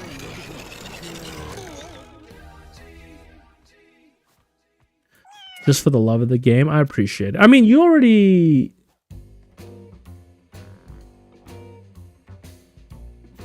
Hold up, do you have a Twitch name or are you just Tony Pajamas? I'm starting to get confused, man.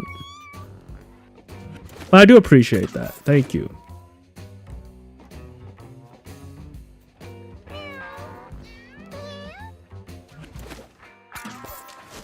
As long as you guys put up with me talking about my Hinge profile, that's honestly, like, that's worth a lot of support right there. The most parasocial streamer of all time, man. I had one person who mentioned that they used to live in the same neighborhood as me, and I DM'd them for like an hour on Discord, asking them questions about like their experience living in my city and like taking their food recommendations and stuff like that. Oh.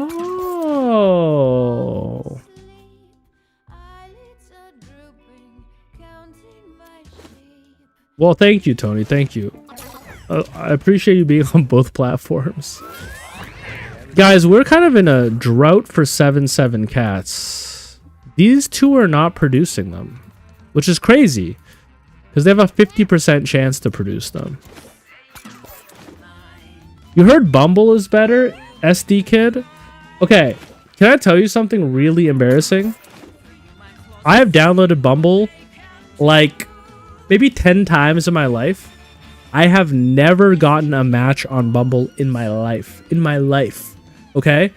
I used to think that maybe the app was broken for me. And obviously when you like look it up, when you say, is my Bumble broken? I'm getting 0 matches. Obviously all that comes up is a bunch of people being like, how to improve your profile. It's not my profile. I swear to God, my app is broken. I also think that Bumble has a heavy leaning to middle class and upper class people in my city. Like, I think there's definitely... I've also never been on Bumble for more than a week. But, I feel like, in my experience, Bumble has a lot of, like... Or at least Bumble shows me a lot of, like, rich middle class women. And I'm like, yeah, they're not going to mess with me. A dude who skateboards and has a bodysuit that he's working on and is a barista. They want like a high value man. I wouldn't call myself a low value man, but I'd definitely call myself like a thrifted bargain bin man. I'm definitely a bargain. So, oh, Naomi. Yo, we got Naomi. Naomi in chat? Is Naomi in chat? We got a cat named Naomi. The cat named Naomi is a thief, apparently. They have a thief's soul. +4 speed, +1 luck, -1 strength, -1 constitution. Honestly, a little believable. Yo, this is my this is the second time one of my best friends' names have been on a cat. We had Ruth and Naomi. I'm only missing a couple. Wait a minute, I'm into women? I thought you were gay? That's so fair, man. I've gotten that many times. People have said I'm queer-coded. Hinge felt cursed to you? I don't know, man. Hinge... I like that you could put so much personality into your Hinge. No, I did have one intimate experience with a man just to, you know, to double check my sexuality, because I was like, I don't want to be cis het because it was my default out of the character creation, but it wasn't really for me. Now I don't think that it's I think sexuality is a spectrum. Okay, I don't think that anyone is 100% straight. I don't think anyone's 100% gay or bi.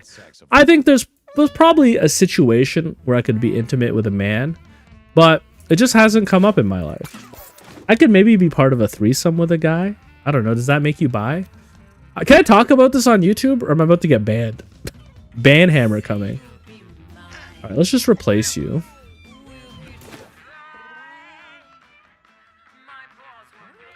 You put into your profile, don't forget, women have to message first, and then message me like, wait, really?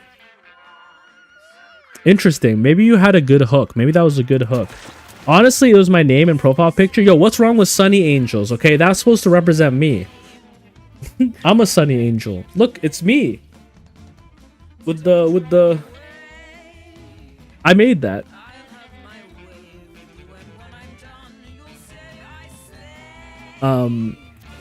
But that's fair. Like, here's the thing. I am a man who has been raised surrounded by women his whole life. I've had like maybe like 5 total male friends in all of my adulthood. All of my friends have been fashion girlies, basically. So I will say I do always say I'm one of the girls because it's what I know. You know when like a cat is raised by dogs and the cat thinks it's a dog?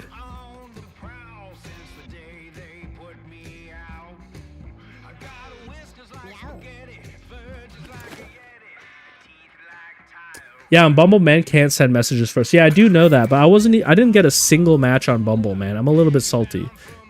Which is like, I thought it was the app because I do fine on every other dating app. And by do fine, I mean I've only had 1 match in the last week. No, but in general, I've always been able to get out of that hump. I would say I'm like,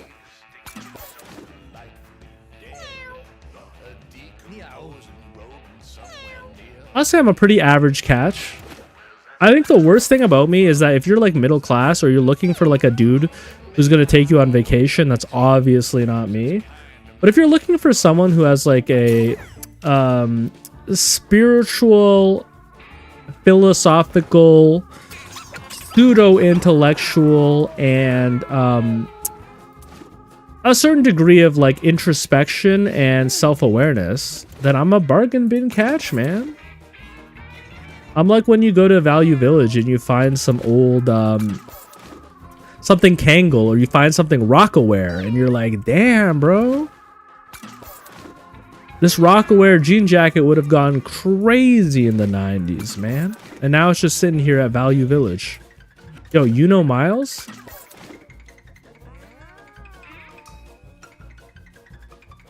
I should draw the clout seeking matches by dubbing yourself as the prime breed maxing alpha of YouTube or Twitch.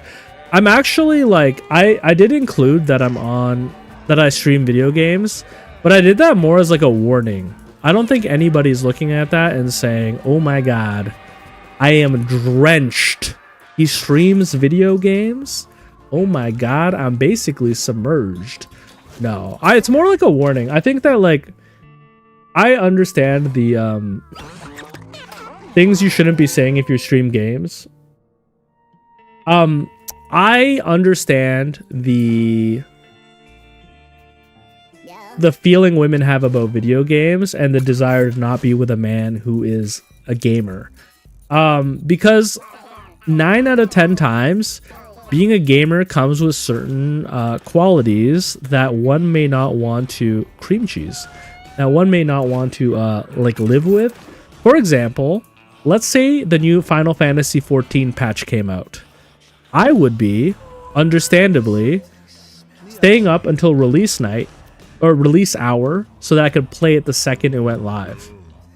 Now, that might bother some people, and I would not blame them for being bothered. I guess I would ultimately want to date someone who plays video games. But I don't know. I haven't met many real gamer girls, so maybe they don't exist in my city. Maybe I have to be like in a small town.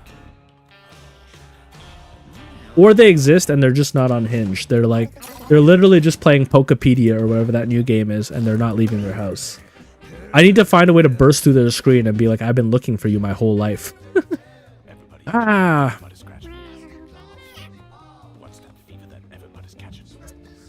What are we doing here?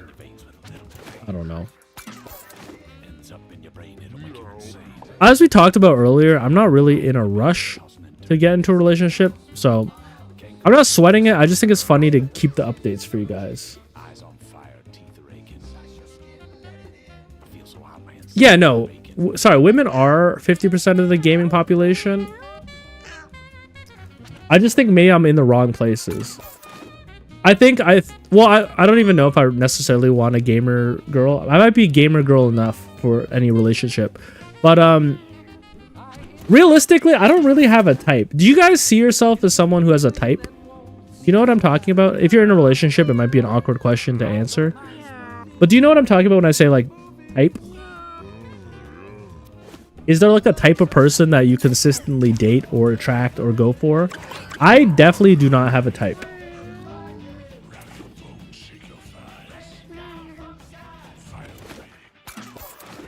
Hello, how many hours do you have in this? I have too many hours in this. This stream, we're just doing breeding. My total hours on Steam, let's check it real quick.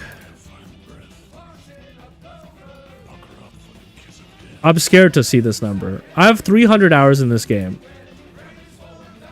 Now, some of that is definitely the game being open when I'm not playing it. What even is a type? Some people have it for sure, man. Like, I'm not naming anybody, but I do know some people who have only dated white men ever. And I'm like, we live in one of the most multicultural cities in the world. The fact that you've only dated white men, honestly, it seems a little bit unlikely to me. Unless there was something else going on under the hood. You know what I mean? I'm just like, what are the chances that you've only ever had romantic interactions with one race of person? I'm not saying that like they shouldn't be put on trial for that. I just think it's a little interesting. That's all I'd say. I'd say it's a little interesting. You have some criteria, but not all of them are aesthetic. That's the thing, right? Some people base their type off of aesthetics. Other people base it off of actual characteristics of the person. I think as I get older, like I've always cared about beauty and looks, but as I get older, I'm starting to see the beauty in more things. So my range and scope of what beauty is has expanded greatly. You like nice eyes. What are nice eyes? Do I have nice eyes? I don't know. That's a very 2006 joke I just made.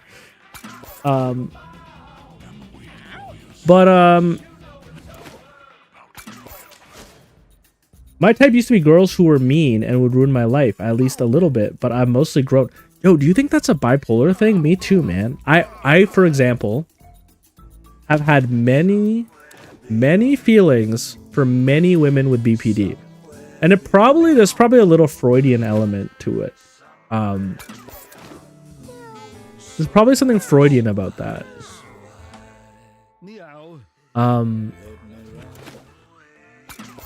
But I also just think that maybe I'm the one who can love them in the way that they deserve. No, I'm just joking. That's very evil, manipulative stuff that just came out of my mouth. Your daily doldrums, it's called the legend. Not the Bruce Willis schmize. Yeah, I was a little Bruce Willis. That guy has dementia, man. I feel bad for him. These cats are murderous. They're pretty tough. Okay, hold up. I guess what I should have been doing is like starting to start my new Bloodline. But I'm trying to find the mutation I want. Bowser, and it's not happening.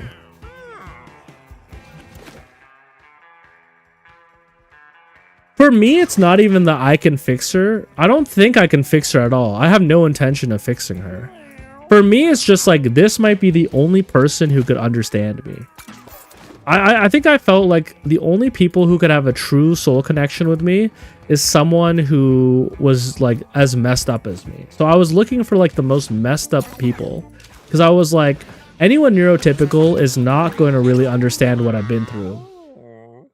Ultra, do I have any trans friends? I've been curious in my own life, but I don't want to be like fetishizing people's identities.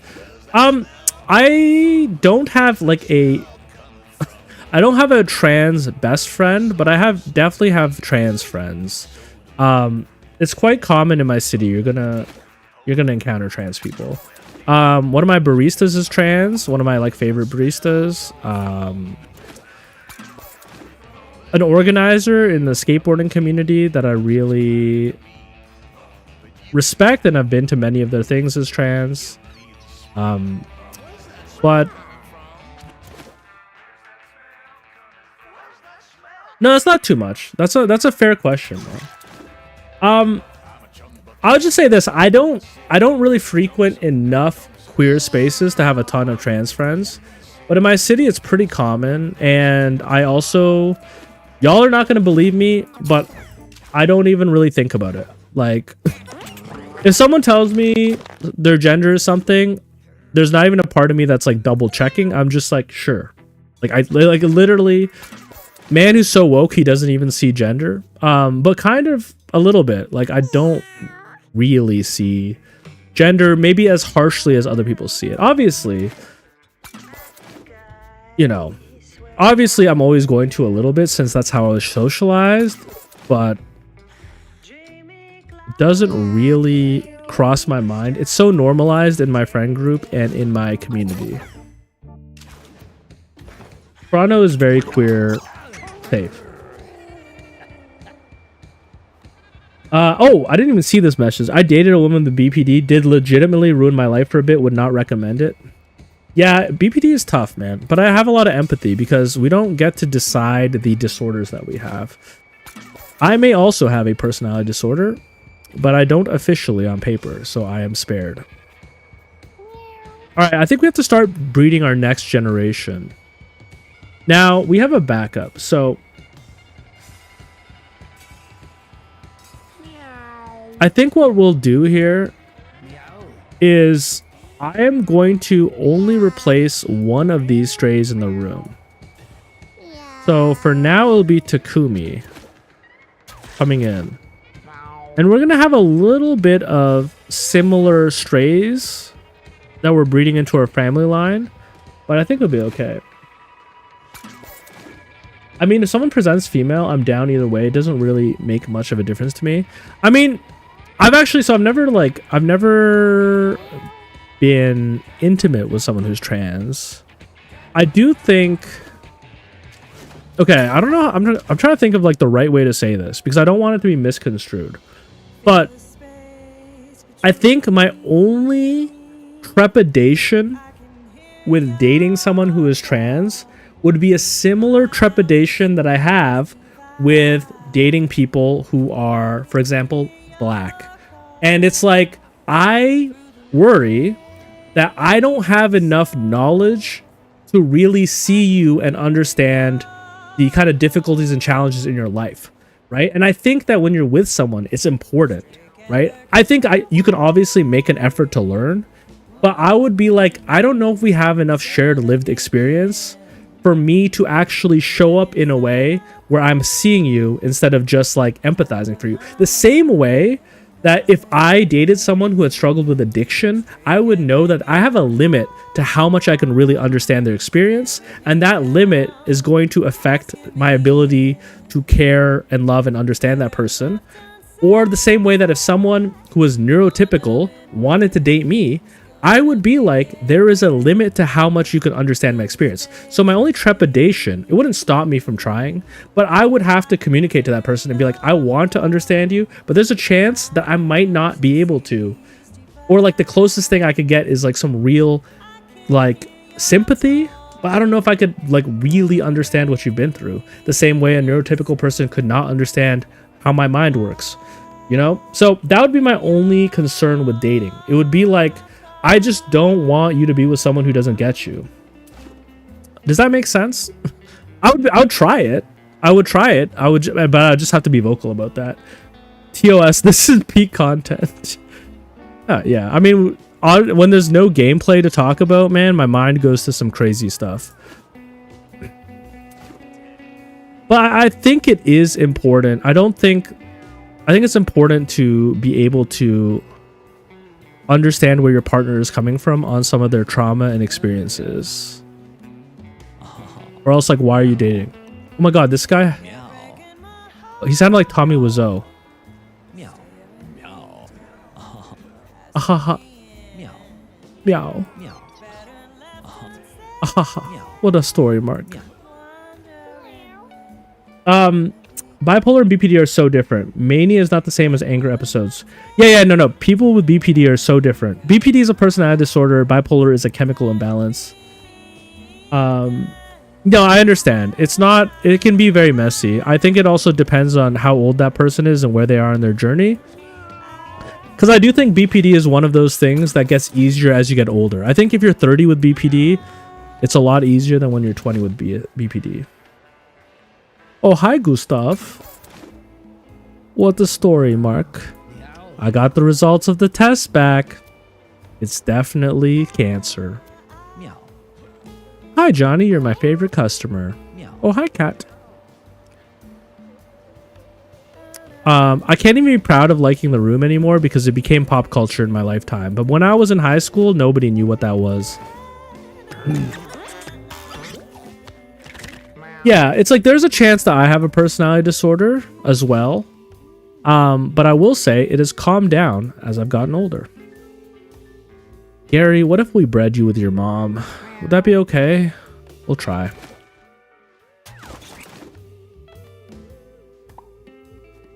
Now, I might have waited too long.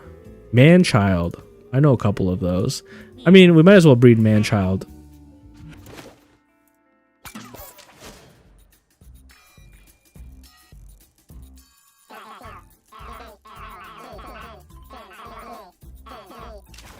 We've covered a lot of topics today.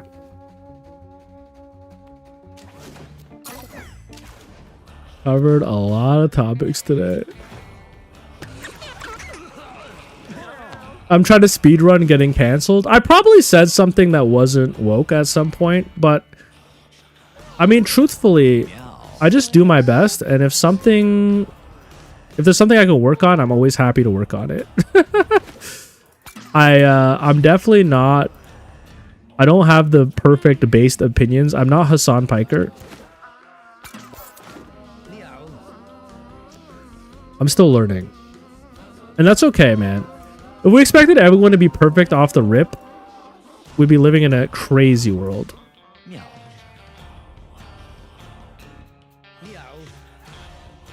I wake up tomorrow, YouTube has canceled me. Yo, Reese's Puffs.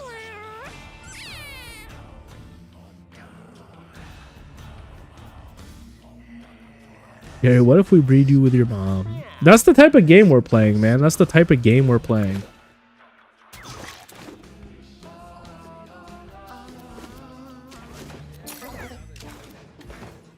I'm realizing the difficulty of creating 7-7 strays consistently.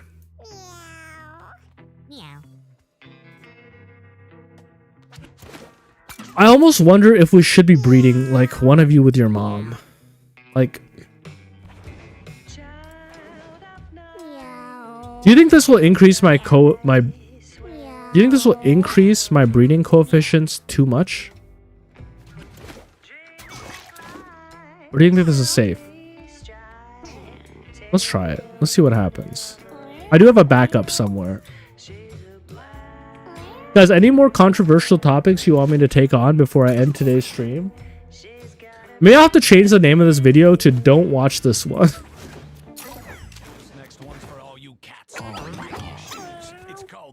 Quick, somebody asked me about the current political climate of the world. Let's get into geopolitics, another topic I know nothing about. Yo, but can we talk about Venezuela beating America in baseball? That was pretty sick. Speedrunning being canceled, man. I am excited to have a regular stream tomorrow where we play the game. Because you guys have been very patient sitting through this one. Ooh, honestly, this body mutation is... I don't know if I'm just traumatized from the desert. It's probably not that good. But I can see the appeal of this. Never having to worry about the desert again. +1 constitution. I mean, I'm pretty sure that start with a bonus attack probably mogs it, but it's appealing.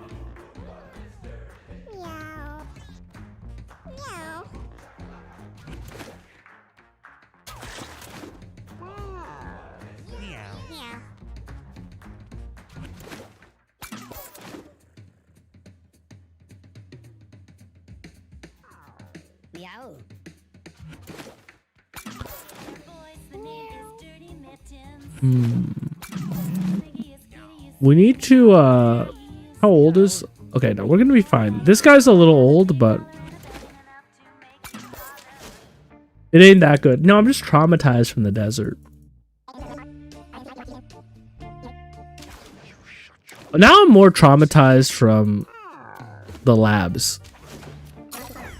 Ignoring the effect of tiles would be really good against Spewer. It would be really good. But I also like 20% chance for extra attack. Okay, Roxy. You're the first stud of my next generation.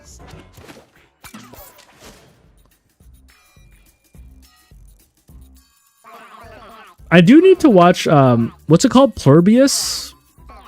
The show of the guy who did Breaking Bad. So maybe I can continue this, mutation farming while I watch that show. Plurbius, yeah.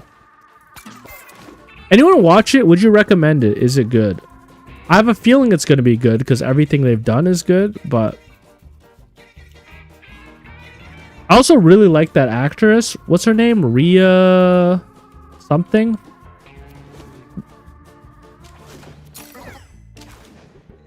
Turbo breeding got you excited? Brother, you missed it. You missed the turbo breeding. Rohan, how are you today, man? You playing Slay the Spires still? Someone did come in and say, I want to watch you play Slay the Spire. But I think that's like one person in a crowd of like 30. So I'm pretty sure that everyone else would be pretty deeply disappointed. Yo, Steel Ball Run is tomorrow. True. That's actually the perfect thing to watch while I do this. I still also have to finish the One Piece live actions. We can do a couple runs later tonight. Hell yeah. I do have to make a YouTube video, but after that, I'm down. You have a 6-day work week?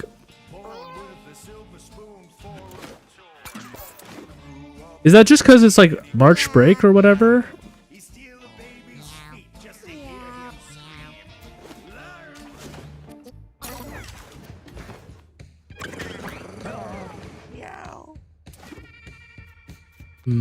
You're basic. Okay.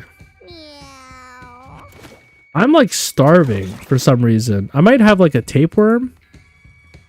I don't think I should be feeling this hungry. I had like a really crazy, crazy is the wrong word. I had an intense bowel movement, and then ever since I've been starving. I feel like there's a hole in me.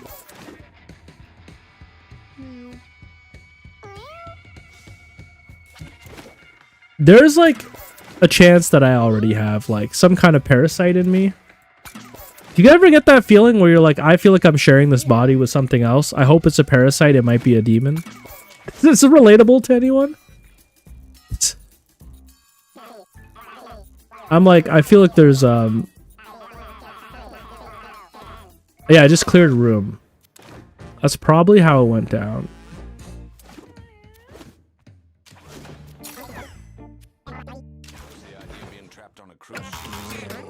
Every time you eat dairy. So true.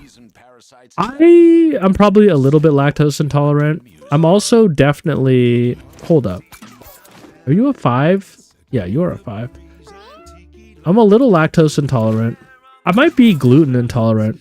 Or everyone maybe is low-key gluten intolerant. But I will say, like, on days where I eat a lot of gluten, it definitely, like, at least it makes me more swollen.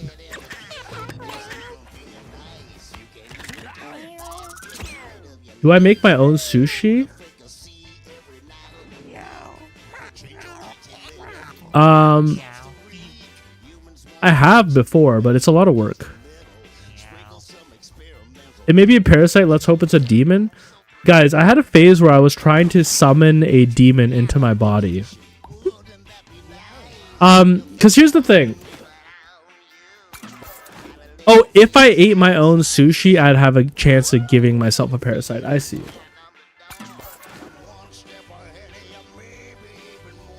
I have a friend who insists that you can just go get fresh fish and eat it raw. I'm like, no, it has to be flash frozen to kill parasites. Yo, Rohan, you went to culinary school. Is that true? How do you kill the parasites in sushi? I had a period where I was being I've always been very open to spirituality. Not always, sorry. I grew up like a very atheist, annoying Richard Dawkins enjoyer kid who loved like Ricky Gervais and Richard Dawkins. It was really annoying. But anyways, as an adult, I've been pretty open to spirituality. I've also been very I've been very interested in the idea of having some kind of spiritual experience. So I was kind of like, there's a lot of literature on how to remove a demonic possession. I wonder if there's any literature on like how you could actually get a demonic possession if you were to consent to one. Because I was like, I would like to try it just to know what it's like. I felt like I could tank it. I felt like there was enough darkness in my life that this would just be like one more thing I had to meditate through, essentially. So I was working at the cafe back in those days, and I was like asking all my customers, I was like, do you have any tips on how I could get a demonic possession? And then one of my customers was like, well, my mom is a pastor or priest. I don't really know the difference. They worked at the United Church. So then they were like, do you want to go meet my mom and talk to them? And I was like, yeah, let's do it. So I went with them to the church and I was like, let's say that someone was consenting and willing. How would they get a demonic possession? Rose occult maxing. I felt like I could tank demonic possession is a wild statement. I just felt like I could, man. I was like, if anyone could do it, it's me. I was like, we would simply just coexist. We would cohabitate. We'd be like co-parenting my body. You know. But basically, I talked to the lady. I think she was a priest. I think at the United Church, women can be priests. It's a little bit more modern than other religious sects. But she was basically like, if you consent to a demonic possession, it is impossible to be possessed. And I was like, what? You're not just saying that to ruin my day. And then she was like, no, basically, she was like, the idea of possession is a early form of CBT. And I said, what? And she said, yes. Throughout human history, humans have come up with the idea of like the intrusive thought or the id or the demonic possession. Basically, we have found ways to communicate to people. The thoughts in your head are not your own. Therefore, do not feel shame about it. Because for all of human history, people have had like darknesses that come up in their mind and they've struggled to deal with it. Imagine being a good Christian girl back in, like, I don't know, 1600s or something. I don't know when that shit was popping off. But imagine being like a God-fearing Christian and then you go to bed one night and you're like, damn, I want to sleep with my cousin. That would mess you up, man. You'd be like, I'm going to hell. I'm going to die and be burned for eternity. You know what I mean? And I'm not saying that's a normal thought, but I'm saying, you know, the brain plays tricks on you. So back in the day, the way you would deal with that is just telling someone like, hey, you might be demonically possessed. That's not you. That's something else. And that's like an early form of CBT. That's an early form of telling people, hey, you have an intrusive thought. Freud came up with the concept of an id. He was like, we have an animal brain inside of us that wants things, but then we have our ego that puts it in check, you know? That idea has just been refreshed and reused throughout time. And that's basically what she explained to me. So she's like, if you don't have shame, then you cannot be possessed with the feeling that there's something evil within you. And I was like, wow, that's very deep. And I wasn't expecting someone of the church to be able to break it down to me like that. But, yo, TOS, bonk. Pony pajamas, bonk. I gotta get a bonk hammer, man. What the hell? Relax. Relax, boys. Relax. Spray some cold water on these lads, man. But anyways, I thought that was really interesting. It's that, you know, humans need a way to get rid of the pain of shame. And we've invented it multiple times. You guys might need a little bit more shame, actually. Bonk. We need to invent a new way for these two to feel shame.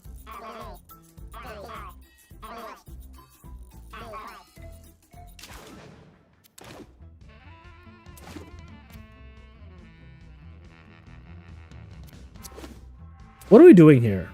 We need to produce another stud. Yes. We also need to get a mutation we want to pass along. Why bonk? You know bonk, like you gotta get hit with the horny hammer? You going to prison?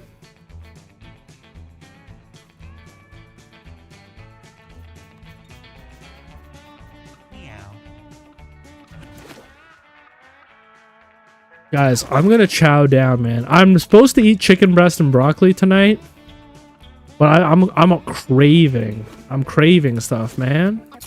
How do you guys deal with it? How do you deal with the cravings? Tell myself it's just a demonic possession. I don't really want to eat the shawarma poutine. That's the demon I summoned into myself, or the parasite. Now, don't get me wrong, okay? There were some people who were doing demonic, not demonic possessions. There were people who were doing exorcisms and they were like harming children who were neurodivergent and they didn't understand what they were doing. So there was some bad exorcism too from the people who took it too literal.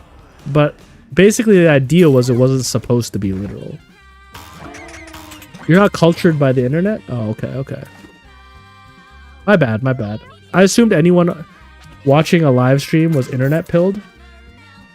Yeah, I've got the shawarma poutine demon right now. I need to produce some better strays, man. Yo, I'll put a picture in the Discord if I get it. If you see a picture in the cursed foods section, you'll know I failed. Failed myself.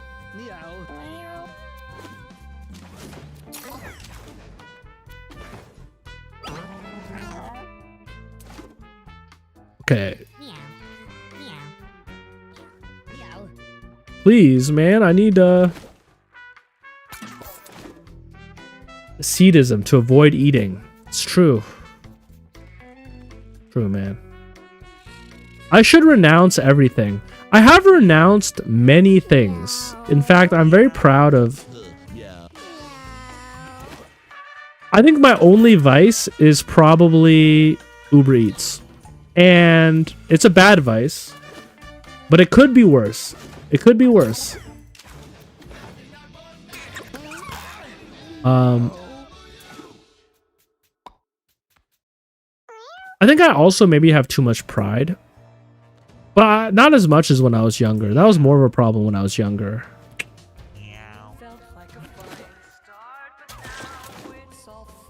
Yeah, I think I'm going to call it here. I mean, we made some progress. We got one mutation we were looking for. That's how long it's been taking to make. When people ask me, Mochi, why is the mutation video taking you so long? It's because I have to do this for hours. I've been doing this for hours, man. 3 more mutations to go.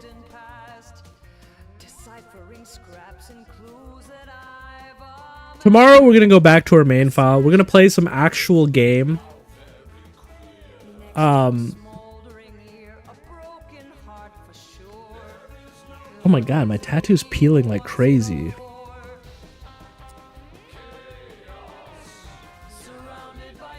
Eee. Hold up, chat. Before I end today's stream, you think that girl texted me back?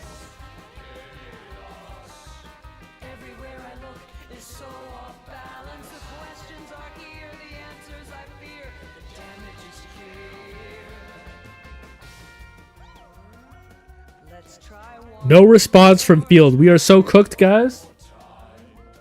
We are so cooked. Anyways. Ooh, a part 1 mutation video to show progress wouldn't be bad. You know what? I think it's my ego getting in the way. Because you're right. I could be like, hey, I bred cats that have 7 out of 10 mutations. This is how to do it. And then I could show once I'm finished.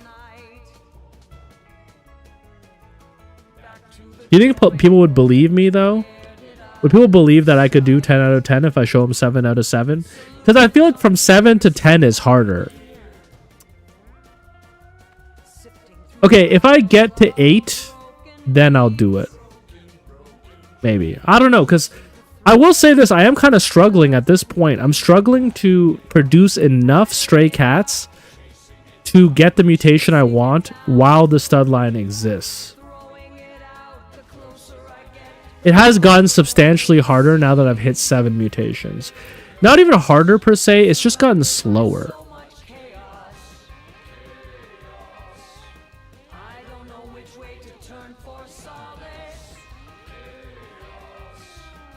Hold up.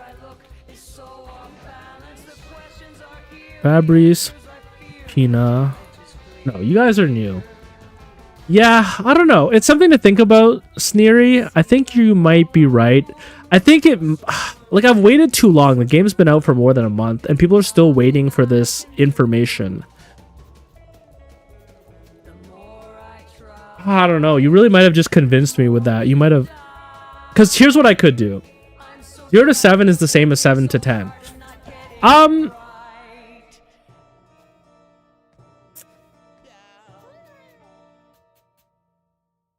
don't know. 7 to 10 is a little bit harder because you need better stats. But it's the same process. Like, the process doesn't change. You are correct about that. I guess I also have shown people that you can get, like, the head mutation, the really good head mutation. You can get the good reroll. Just from the mutation room. You don't have to go on quest to get them. And you know what? I was kind of thinking that when I'm done, I will make one final mutation video that will cover everything from start to finish. Like the ultimate mutation guide, and that can just be evergreen content. If somebody plays this game in 5 years, they can watch my ultimate guide and have all the info. So maybe as long as I had the 10 out of 10 mutations by the time I did that one, I would feel okay. Okay. All right, you know what, Sneery? You convinced me. I'm thinking about it, and you're right. You know what? 7 mutations is not nothing, right? It's still, like, I think if you looked at this cat, you could say this is an impressive cat, right? Like, I've put in the work, and I've created an impressive cat. So,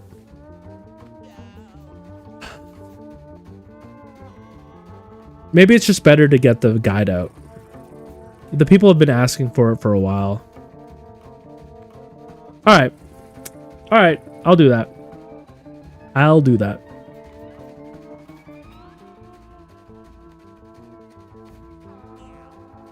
But getting mutations at all takes more furniture when you start breeding them in. Yeah, I would say probably maybe a minimum of 20 mutation furniture. I might even suggest